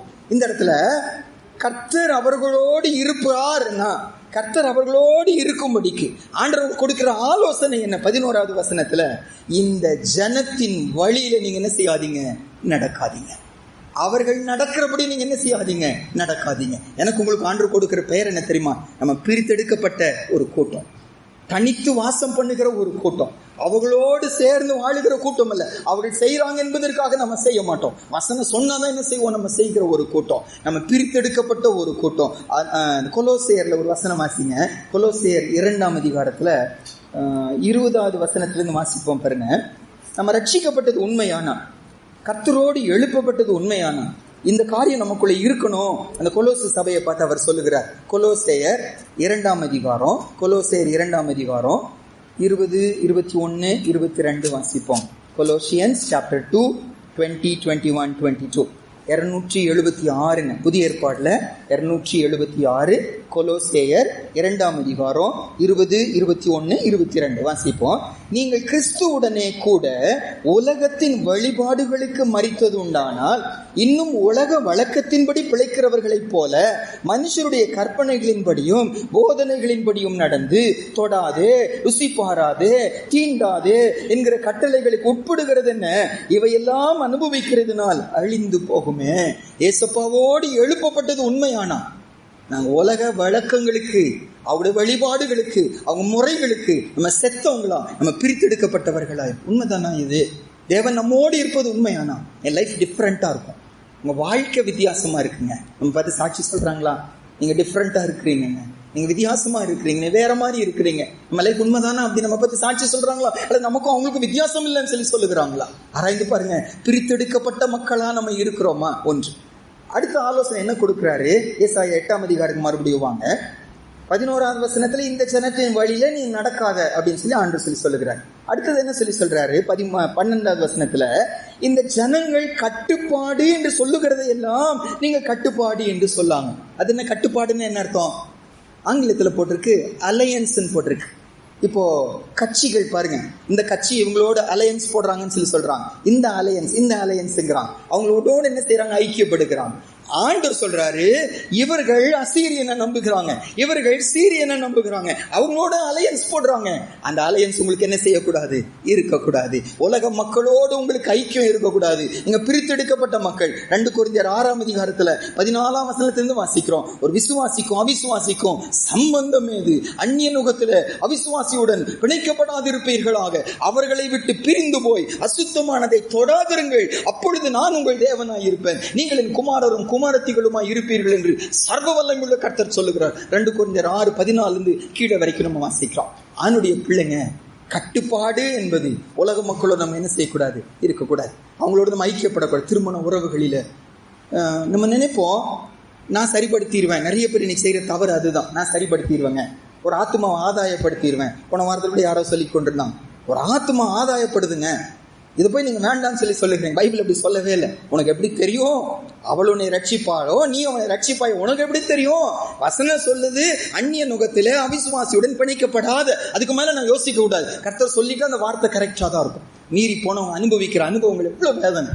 அதனாலதான் அந்த கொஞ்ச நாள் எவ்வளவு சந்தோஷமா இருப்பது போல இருக்கலாம். நாட்கள் செல்ல செல்ல எத்தனை கண்ணீர், எத்தனை வேதனை, அதனால எத்தனை அவமானங்கள், எத்தனை தலகுனிவுகள், ஆத்மா நஷ்டப்பட்டு போகிற மாதிரி ஒரு நிலைமை. ஆண்டவர் சொல்றாரு, அந்த கட்டுப்பாடு உனக்கு கட்டுப்பாடா இருக்கக்கூடாது. இவர் சொல்றாரு, யோவான்ல தானே வாசிக்கிறோம், எங்கள் ஐக்கியமோ பிதாவோடும் அவருடைய குமாரனாக இயேசு கிறிஸ்துவோடு தானே இருக்கிறது. என்னுடைய ஐக்கியம் கர்த்தரோடும் கர்த்தருடைய பிள்ளைகளோடு தான் நம்முடைய ஐக்கியம் இருக்கணும். அந்த கட்டுப்பாடு உன் கட்டுப்பாடா இருக்கக்கூடாது. தேவன் நம்மோடு இருக்கிறது உண்மையானா உலக வழியில நம்ம போக மாட்டோம். தேவன் நம்மோடு இருக்குமானா உலக மக்களோடு கட்டுப்பாடு பண்ணி நம்ம வாழ மாட்டோம். மூன்றாவதாக அதே அதிகாரத்துல ஏசாயா 8ஆம் அதிகாரம் 13ஆம் வசனத்தின் 12ஆம் வசனத்தின் கடைசி பகுதி பாருங்க. 12ல கடைசி பகுதி, அவர்கள் பயப்படுகிற பயத்தின்படி நீங்கள் பயப்படாமலும் கலங்காமலும் சேனைகளின் கர்த்தரையே பரிசுத்தம் பண்ணுங்கள், அவரே உங்கள் பயமும் அவரே உங்கள் அச்சமுமாய் இருப்பார்கள். மூணாவது, கர்த்தர் நம்மோடு இருப்பாரனா அவர்கள் பயப்படுகிற காரியத்தை நீ என்ன செய்யாதீங்க, பயப்படாது. நம்ம பயம்லாம் என்னவா இருக்கணுமா, கர்த்தரா தான் இருக்கணுமா. இல்ல கொஞ்ச நேரம் கூட பார்த்தோம்ல, ரோமர் 3ஆம் அதிகாரத்துல அவர்களுக்குள் அவ்வளவு மோசமான வாழ்க்கை வாழ்வதற்கு காரணம் என்ன, அவங்க இருதயத்துல என்ன இல்லையா, தெய்வ பயம் அவங்க இருதயத்துல இல்லை என்று சொல்லி ரோமர் 3ஆம் அதிகாரம் 18வது வசனமா 18வது வசனத்துல அவங்க இருதயத்துல என்ன இல்லை, தெய்வ பயம் இல்லைன்னு சொல்லி பார்த்தோம்.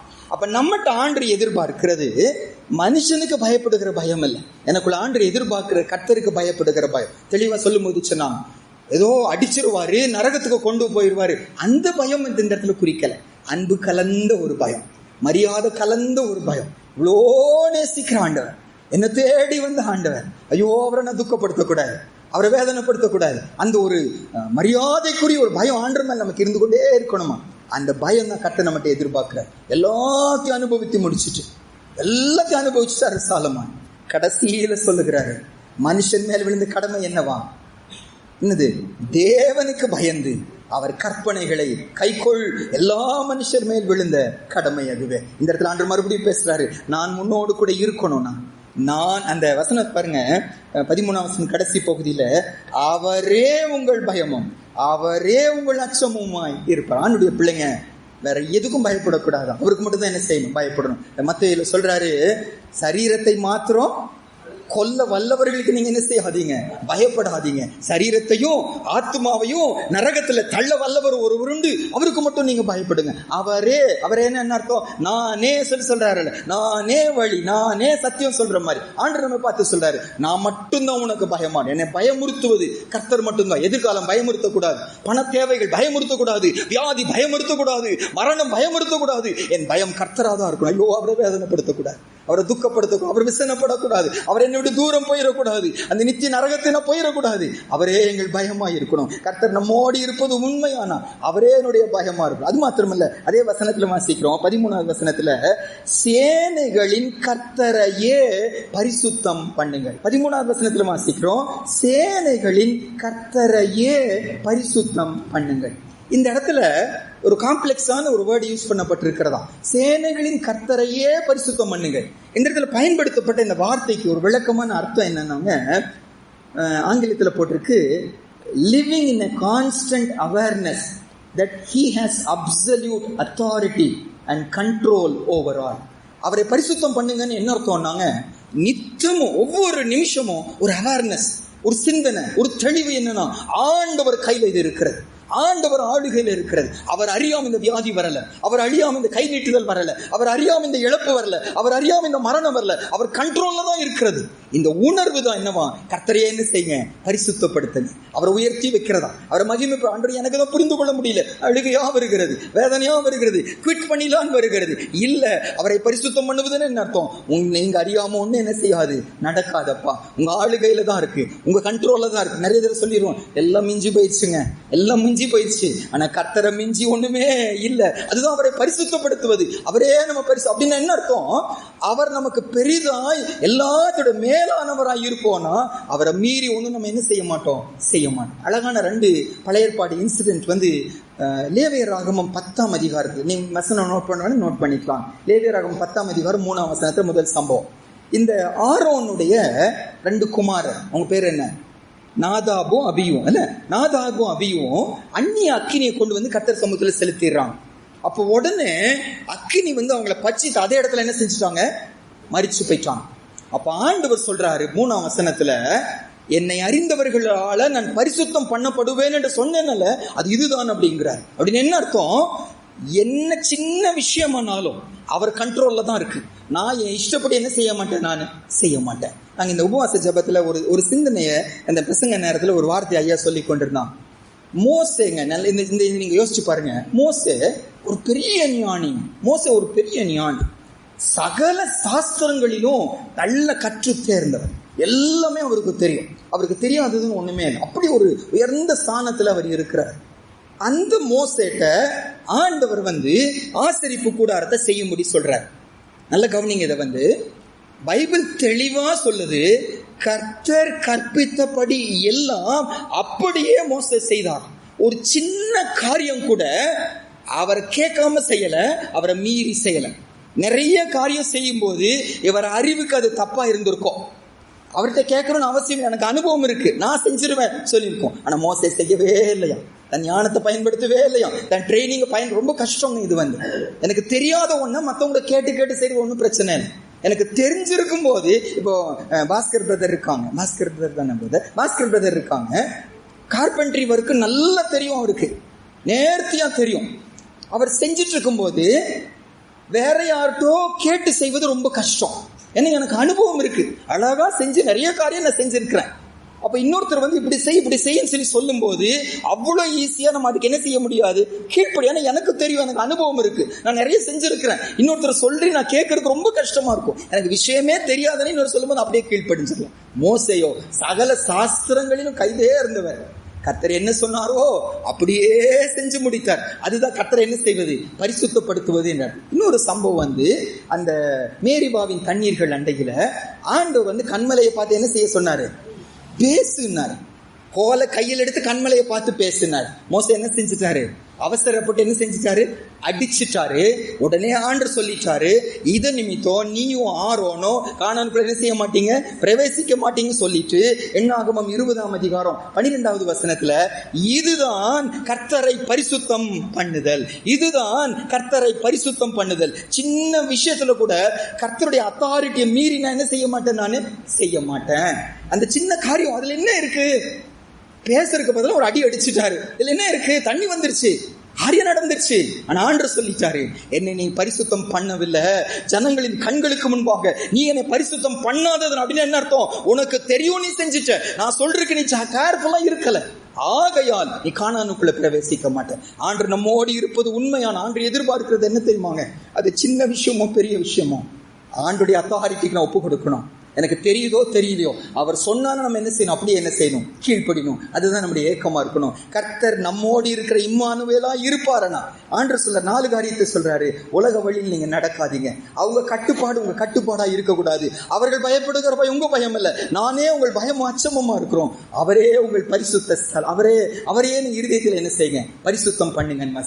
5வது அவர் யாரு, இந்த அதிகாரத்துல கர்த்தர் தன்னை வெளிப்படுத்துவது என்னன்னா ஏசாயா 8:14 அவர் உங்களுக்கு பரிசுத்த ஸ்தலமாய் இருப்பார். 5வது ஆண்டவர் யாரு, இந்த ஏசாயா 8:9 தன்னை எப்படி வெளிப்படுத்துகிறாருன்னா அவர் நமக்கு பரிசுத்த ஸ்தலமாய் இருப்பார். அவர் he will be my sanctuary, அவர் நமக்கு பரிசுத்த ஸ்தலமாய் இருப்பார். இந்த வார்த்தைக்கு அர்த்தம் என்ன, இந்த வார்த்தைக்கு அர்த்தம் என்ன, இப்போ நம்ம தான் அவருடைய ஆலயமா இருக்கும், அப்படித்தானங்க, நம்ம தான் அவருடைய ஆலயமா இருக்கும். வசனம் சொல்லுது, நம்முடைய சரீரம் தேவனால பெற்றும் தேவன் தங்கி இருக்கிற பரிசுத்த ஆவியினுடைய ஆலயமாய் இருக்கிறது, நீங்கள் உங்களுடையவர்கள் அல்ல.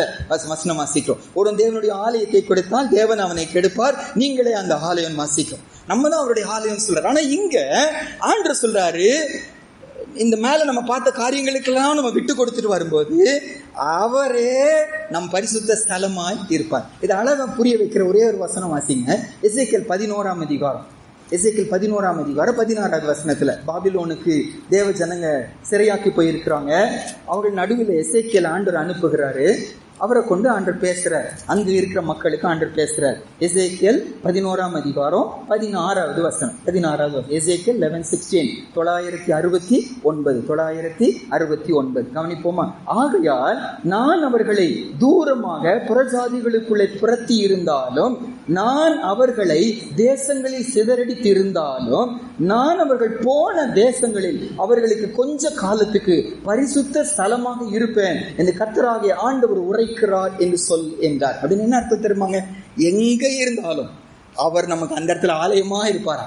ரெஃப்யூஜ் ஆங்கிலத்துல அந்த வார்த்தைக்கு அர்த்தம் என்ன? He will be your refuge. அவர் நமக்கு அடைக்கலமா இருப்பார். ஓடி வந்து மறைந்து கொள்ளக்கூடிய ஒரு மறைவிடமாய் ஆண்டவர் இருப்பார். கர்த்தர் யாரு அப்படின்னாங்க, என்ன சூழ்நிலை இருந்தாலும் கர்த்தருடைய நாமம் பலத்த துருகம், நீதிமான் அதற்குள்ளே ஓடி சுகமா இருப்பான். கர்த்தர் இந்த ஏசாயா நமக்கு வெளிப்படுத்துவது என்ன? நான் உங்கள் பரிசுத்த ஸ்தலம், I will be your sanctuary. நான் உனக்கு அடைக்கலமா இருப்பேன், நான் உனக்கு துருகமா இருப்பேன். அன்று பக்கமா ஓடி வருவோம், அன்று பக்கமா வருவோம். வேற எங்க போனாலும் உண்மையான ஆறுதல் இல்லைங்க, உண்மையான விடுதலை இல்லை. கர்த்தர் மட்டும்தான் நமக்கு உண்மையான ஆறுதல். பிரதர் சொல்லும்போது திரும்பி சொன்னாங்க, நமக்கு வேற வழியே இல்லை. வேற வழி போல தெரிஞ்சாலும் அந்த முடிவெல்லாம் மரண வழியாய் போயிடும். கர்த்தர் மட்டும்தான் வழி. இல்லாட்டி சொல்ல மாட்டார் ஏசப்பா, சும்மா சொல்ல மாட்டார். நான் வழி சத்தியம் ஜீவன் சொல்லியிருப்பார். ஏசப்பா அப்படி சொல்லல. என்ன சொல்லியிருக்காரு ரம்யா?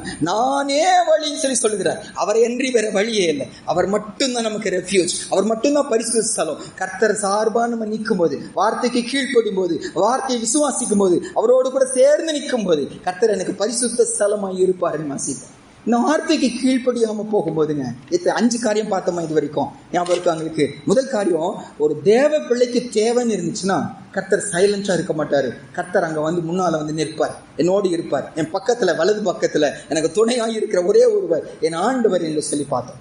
இரண்டாவதாக, நான் வார்த்தையை விசுவாசிக்காம கீழ்ப்படியாம போகும்போது இந்த ஆண்டவர் என்ன செய்வாராம்? விசனப்படுவார். விசனப்படுகிற, வெக்ஸ் ஆகிற, ரொம்ப சிம்பிளா, ரொம்ப ஈஸியான வேதம். சென்சிட்டிவ் காட், ரொம்ப சென்சிட்டிவான ஆண்டவர் நானும் நீங்க ஆராதிக்கிற தேவன். அவர் விசனப்படுவார் என்று சொல்லி பார்த்தோம். மூணாவதாக, அவர் தான் எனக்கு மெதுவாய் ஓடுகிற சீலம்.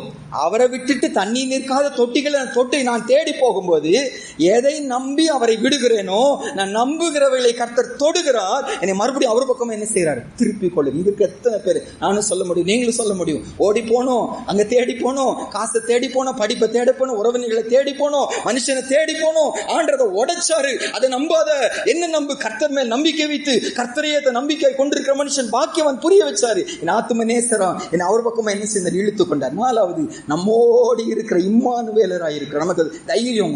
ஒரு சிலருக்கு சொல்லலாம், எனக்கு யாரும் இல்லை, தனியா இருக்கிறேன். இல்லம்மா, நீங்க தனியா இல்ல, பெரிய ஆண்டவர் நம்மோடு இருக்கிறார். நம்ம அநாதைகள் அல்ல, நம்மோடு மகத்துவம் உள்ளவர் கூட இருக்கிறார். அவர் நம்மகிட்ட எதிர்பார்க்கிற உலக வழியில போகாத, அந்த கட்டுப்பாட்டின்படி நீ போகாத, அவர்களுக்கு பயப்படுகிற காரியத்தை பயப்படாத, கர்த்தரே உன் பயமா இருக்கட்டும், அவரையே பரிசுத்தம் பண்ணுங்கள். அஞ்சாவது, அவர் எனக்கு பரிசுத்த ஸ்தலமாய் இருப்பார் என்று வாசிக்கிறோம். இந்த வார்த்தைக்கெல்லாம் கீழ்ப்படியாம, நல்ல கவனிங்க, நான் கடைசி 3 வார்த்தை சொல்லி முடிச்சிருவேன். 3 வார்த்தைங்க பார்த்து முடிச்சிருப்பேன். இந்த ஆண்டு வரை நான் பரிசுத்தம் பண்ணாம, இந்த ஆண்டுடைய வார்த்தையை விசுவாசிக்காம, இந்த ஆண்டுடைய வார்த்தைக்கு கீழ்ப்படியாம தொடர்ந்து முரட்டாட்டம் பண்ணி போய்கொண்டே இருக்கும்போது இந்த வசனம் அவரை வித்தியாசமாய் நமக்கு காட்டுகிறது. பாருங்க, 3 வார்த்தைகள் இதுல. ஏசாயா 8ஆம் அதிகாரத்துல 14 வாசிப்போம் பாருங்க. 14வது வசனமும் 15 வாசிப்போம். ஏசாயா 8ஆம் அதிகாரம் 14, 15. அவர் யாரு? அவர் அப்படி இருக்க முடியும் என்பதை நம்ம மறந்து விடக்கூடாது. ஏசாயா 8ஆம் அதிகாரம் 14, 15 வாசிப்போம். அவர் உங்களுக்கு பரிசுத்த ஸ்தலமாய் இருப்பார். ஆகிலும் இஸ்ரவேலின் 2 கோத்திரத்துக்கும் தடுக்களின் கல்லும் இடறுதலின் கண்மலையும் எருசலேமின் குடிகளுக்கு சுருக்கும் கண்ணியுமாய் இருப்பார். அவர்களில் அநேகர் இடறி விழுந்து நொறுங்கு சிக்குண்டு பிடிபடுவார்கள். ஆண்டவர் யாராய் இருப்பாரா? வார்த்தைக்கு கீழ்ப்படியாம முரட்டாட்டம் பண்ணிட்டே போகும்போது அவர் தடுக்கலின் கல்லும் இடறுதலின் கண்மலையும் சுருக்கும் கண்ணியுமா என்ன செய்வார்? ஆண்டவர் இருப்பார். எல் ஷடாய் அப்படின்னு ஆண்டுக்கு ஒரு ஞாபகம் உண்டு. நமக்கு பாடல்கள் நமக்கு அழகா சொல்லியிருக்காங்க. எல் ஷடாய். இந்த ஷடாய்ங்கிற வார்த்தைக்கு அர்த்தம் என்ன? எல் ஷடாய் இந்த வார்த்தைக்கு அர்த்தம் என்னன்னாங்க, ஒரு பக்கம் ஆக்சுவலி சர்வ வல்லமுள்ள தேவன், இது மட்டும் தான் நம்ம பார்த்திருக்கோம். அந்த வார்த்தைக்கு அர்த்தம் என்னன்னா, ஒரு பக்கம் தாயை போல மார்பை உடையவர். அந்த ஷடாய்ங்கிற வார்த்தைக்கு அர்த்தம் என்னன்னா, ஒரு பக்கம் தாயை போல அந்த மார்பை உடைய ஒரு தேவன், இன்னொரு பக்கம் பயங்கரமான சர்வ வல்லமுள்ள தேவன். ஒரு பக்கம் தாயை போல அன்பா தாழ்மையா நேசிச்சு வருகிற ஒரு தேவன், இன்னொரு பக்கம் சர்வ வல்லமுள்ள ராஜாதி ராஜாவாய் மகத்துவம் உள்ளவரை பட்சிக்கிற அக்கினியா இருக்கிற ஒரு தேவன். இந்த இடத்துல கர்த்தர் தன்னை அழகா வெளிப்படுத்திட்டே வந்துட்டு தொடர்ந்து முரட்டாட்டம் பண்ணிட்டே போகும்போது கர்த்தர் நமக்கு எப்படி இருப்பாராம்? இடறுதலுக்கான தடுக்கலின் கல்லும் இடறுதலின் கண்மலையும் சுருக்கும் கண்ணியுமாக இருப்பார். அநேகர் நொறுங்கி சிக்கொண்டு பிடிபடுவார்கள். அந்த கூட்டத்துல நம்ம போயிடக்கூடாது, அந்த கூட்டத்தில் நம்ம இருந்து விடக்கூடாது. அடிக்கடி கடிந்து கொள்ளப்பட்டோம். தன் பிடரியை கடினப்படுத்துகிறவன் சகாயமின்றி சடுதியில் நாசம் அடைவான். ஆண்டு நாட்களை கூட்டி கொடுத்துட்டே வர்றாரு. அன்று பொறுமையா இருந்துட்டே வர்றாரு. அன்று சிலர் பொறுத்து பொறுத்து பொறுத்து நான் என்ன செய்தேன், இழைத்து போனேன் ஏசப்பா சொல்லி சொல்லுகிறார். ஒருவேளை இன்னைக்கு நம்மோடு கூட பேசுறாரு, மனம் திரும்பும்படி அழைக்கிறாரு. அவர் நம்மோடு இம்மானுவேலா நம்மோடு இருக்கணும். அந்த மெதுவாய் ஓடுகிற சீலோவாய் கர்த்தர் நம்மோடு கூட இருக்கணும். அதுக்கு பதிலாக பட்சிக்கிற அக்கினியாய் இருக்கக்கூடாதுன்னா இன்னைக்கே மனம் திரும்பும். இந்த இதே மாதிரிங்க 9ஆம் அதிகாரத்துல பாருங்க, 9ஆம் அதிகாரம் 13வது வசனத்துல, 9ஆம் அதிகாரம் 13வது வசனத்துல ஏசாயால தான், ஏசாயா 9:13, ஜனங்கள் தங்களை அடிக்கிறவிடத்தில் திரும்பாமலும் சேனைகளின் கர்த்தரை தேடாமலும் இருக்கிறார்கள். ரொம்ப ஆச்சரியமா வசனம் சொல்லுது. அவரை அடிக்கிறதும் எதுக்காகவா? தம் பக்கமா என்ன செய்யணும், திருப்பிக் கொள்றதுக்காக. நம்ம அடிக்கிறாரோ, சுருக்கா இருக்கிறாரோ, கண்ணியா இருக்கிறாரோ, தடுக்கி வெள பண்ணுகிறாரோ, ஏன்னு சொல்லி கேட்டான். என் பக்கமா வரணும் மகனே, என் பக்கமா நீ திரும்பணும் மகனே, நான் எல்லாம் செஞ்சு பார்த்துட்டேன், அன்பு காட்டிட்டேன், ஆசீர்வதிச்சிட்டேன், தயவு காட்டிட்டேன், நீ கீழ்ப்படியில, இப்போ என்னுடைய பட்டயத்தை நான் எடுத்துட்டேன், எதுக்காக ஆண்டவரேன்னு சொல்லி கேட்டான். என் பக்கமா எப்படியாவது நீ என்ன செய்யணும், திரும்பணும் என்பதற்காக. அவர் நம்மை அடிக்கிற தேவன் என்று சொல்லி இந்த இடத்துல வாசிக்கிறோம். அடுத்தது என்னன்னாங்க, 8ஆம் அதிகாரத்துல 16வது வசனம், ஏசாயா 8ஆம் அதிகாரம் 16வது. நான் வார்த்தைக்கு தொடர்ந்து கீழ்ப்படியாம போயிட்டே இருக்கும்போது, வார்த்தைக்கு ஒப்பு கொடுக்காம போயிட்டே இருக்கும்போது 16வது வசனத்தை பாருங்க. சாட்சி ஆகமத்தை கட்டி என் சீஷருக்குள்ளே வேதத்தை முத்திரையிடு என்ற வார்த்தைக்கு அர்த்தம் என்னன்னாங்க, வேதத்தை முத்திரையிடுறதுன்னு என்ன அர்த்தம்? திறக்கக்கூடாது. முத்திரையிட்டு என்ன அர்த்தம்? திறக்கக்கூடாதுன்னு. அது க்ளோஸ், அவ்வளவுதான். நான் ஆண்டு வார்த்தைக்கு கீழ்ப்படியாம முரட்டாட்டம் பண்ணி தொடர்ந்து போயிட்டே இருக்கும்போது ஆண்டுடைய நியாய தீர்ப்பு எப்படி வருகிறதா? இந்த வசனம் இருக்குமா, பைபிள் வாசிப்போமா, பிரசங்கத்தை கேட்போமா, ஆனா என் உள்ளத்துக்குள்ள அது என்ன செய்யாது, போகவே போகாது. அது முத்திரையிடப்பட்டதா இருக்கும், அது மூடப்பட்டதா இருக்கும். கர்த்தர் நம்மோடு பேசலைன்னா நம்ம லைஃப் என்ன ஆகுது?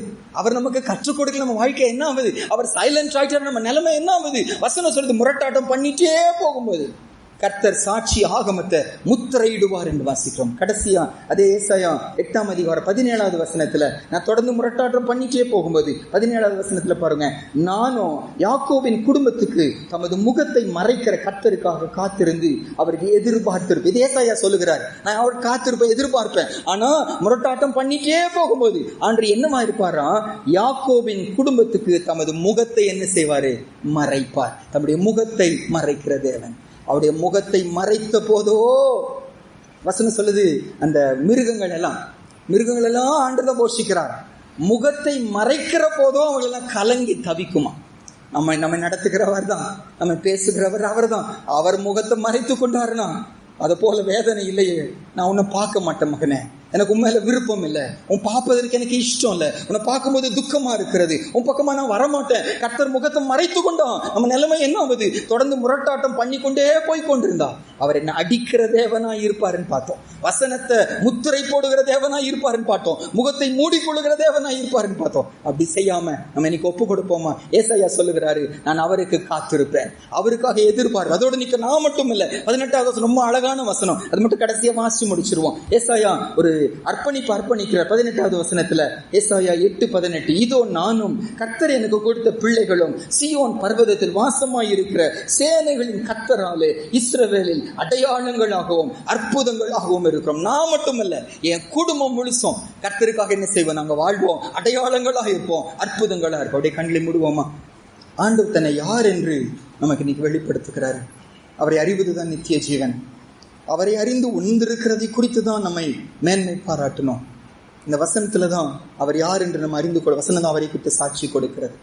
இன்னைக்கு நமக்கு முன்னால ஆண்டவர் தன்னை வெளிப்படுத்துகிறாரு. பயத்தோடு இருக்கிறீங்களோ, கலக்கத்தோடு இருக்கிறீங்களோ, என் இதயம் யாருக்கு தெரியும்? பக்தன் பாடுகிறாங்க, என் இதயம் யாருக்கு தெரியும்? என் வேதனை யாருக்கு புரியும்? என் தனிமையின் சோர்வுகள் யாரை தேற்றுவார்? ஆண்டவர் தேடி வந்து சொல்லுகிற சகோதரியே, நான் உன்னை தேடி வருகிற மகனே, மகளே, நான் உன்னை தேடி வருகிறேன். யாரும் விட்டுறலாம், எல்லாரும் விட்டுறலாம், ஊழியர்கள் விட்டுறலாம், விசுவாசிகள் விட்டுறலாம், நம்பிக்கை இழந்துடலாம். ஆகாரை நம்பிக்கை இழந்த நிலைமையில தேடி வந்து சாராளின் அடிமை பெண்ணாகி ஆகாரே, நீ எங்கே இருந்து வருகிறாய்? தேடி வருகிற தேவனே, உங்க அன்புக்கு அடிமையை நம்ம ஒப்பு கொடுக்கிறோம். ஆண்டு ஒப்பு கொடுப்போமா? இன்னைக்கு ஆண்டரை விசனப்படுத்த வேண்டும். அவர் விசனப்படுகிற தேவன் என்று சொல்லி பார்த்தோம். வேண்ட சகோதரனே, நீ செய்யற காரியம் அவரை விசனப்படுத்துதோ? நீங்க எடுத்த முடிவுகள் அவரை விசனப்படுத்துகிறதோ? நம்முடைய வார்த்தைகள் அவரை விசனப்படுத்துகிறவர்களோ? நம்ம நடக்கிற நடக்கைகள் அவரை விசனப்படுத்துகிறதோ? வேண்டாம். அவரை சந்தோஷப்படுத்துகிற நாட்கள் எதிர்காலத்தின் நாட்களாக இருக்கட்டும். விசனப்படுத்துதலுக்கு ஒரு முற்றுப்புள்ளி இன்னைக்கு வைத்து ஆண்டவர் பக்கமா நம்ம திரும்புவோம். மெதுவாய் ஓடுகிற சீலோவாய் அவர் இருக்கும்போது வெள்ளம் போல நம்ம புரட்டி போடுகிற அசீரியனை தேடி போகிறோமா? எகிப்தை தேடி போகிறோமா? குதிரைகளை தேடி போறோமா? ரட்சிக்கிறதற்கு அவைகள் விருதாம். கர்த்தர் தான் நம்முடைய ரட்சிப்பின் தேவனாய் கண்மலையாய் இருப்பார். ஆண்டவரே என்ன மன்னிங்க ஏசப்பா. உங்களை விட்டுட்டு போன நாட்கள் எல்லாம் மன்னிங்க சுவாமி. ஆண்டுடைய அன்பின் நிமித்தம் என் மேல இருக்கிற இரக்கத்தையும் ஆத்மாவை நேசிப்பதுனால நான் விட்டுட்டு போனாலும் எதை நம்பி போனாலும் அதை உடைச்சு நம்மை திருப்பி கொள்ளுகிற தேவனாய் இருக்கு. பிரதர், கர்த்தர் உங்களை திருப்பி கொள்ளுகிற தேவன். இன்னைக்கு ஒரு இழப்பு வந்திருக்கிறதா, இன்னைக்கு ஒரு வேதனை வந்திருக்கிறதா, இன்னைக்கு ஒரு துக்கம் வந்திருக்கிறதா, தன் பக்கமா நம்மை திருப்பி கொள்வதற்காக கொடூரமானவர் அல்ல, ஆத்மாவை நேசிக்கிற ஒரு தேவன். ஆத்மாவை நேசிக்கிறவங்க தன் பக்கமா திருப்பி கொண்டார். இம்மானுவேலாய் நம்மோடு கூட இருக்கிறார். நம்ம கூடவே இருக்கிற தேவன், நமக்கு பரிசுத்த ஸ்தலமாய் நமக்கு ஒரு அடைக்கலமாய் இருக்கிற ஒரு தேவன். தொடர்ந்து முரட்டாட்டம் பண்ணிட்டே போவோம்னா அடிக்கிற தேவனா, தடுக்களின் கல்லா கண்மலையா, ஒரு சுருக்கும் கண்ணியுமா என்று நமக்கு மாறி விடுவார். வசனம் நமக்கு பூட்டப்பட்டதா இருக்கும், அவருடைய முகம் மறைக்கப்பட்டதா இருக்கும். வேண்டாண்டு நாங்கள் ஏசாயாவை போல உண்மை எதிர்பார்த்து காத்திருக்கிற கூட்டத்துல குடும்பமாய் கர்த்தருக்காக சாட்சியாய் வாழ்வோம் என்று சொல்லி ஒப்பு கொடுக்கிறோம். ஜெபிப்போமா? மகா பரிசுத்தம் உள்ள எங்க நல்ல தகப்பனே, ஆண்டு இந்த காலவேளைக்காய் ஸ்தோத்திரம். ஆண்டவரே, எங்க முன்னால வைக்கப்பட்ட இந்த சத்தியங்களுக்காக உமக்கு நன்றி செலுத்துகிறோம். ஆண்டவரே, நீங்க உங்களை எங்க முன்னால் இன்னைக்கு வெளிப்படுத்துவதற்காக உமக்கு நன்றி செலுத்துகிறோம். உங்க வார்த்தையை விசுவாசிக்கிறோம், அப்போ நாமத்தை நாங்கள் நம்புகிறோம், உண்மை நாங்கள் பற்றி கொள்ளுகிறோம். எங்களை தேடி வந்து அன்புக்கு அடிமையாய் ஒப்பு கொடுக்கிறோம். எங்க மேல நம்பிக்கை இழக்காத ஆண்டவருக்கு எங்களை ஒப்பு கொடுக்கிறோம்.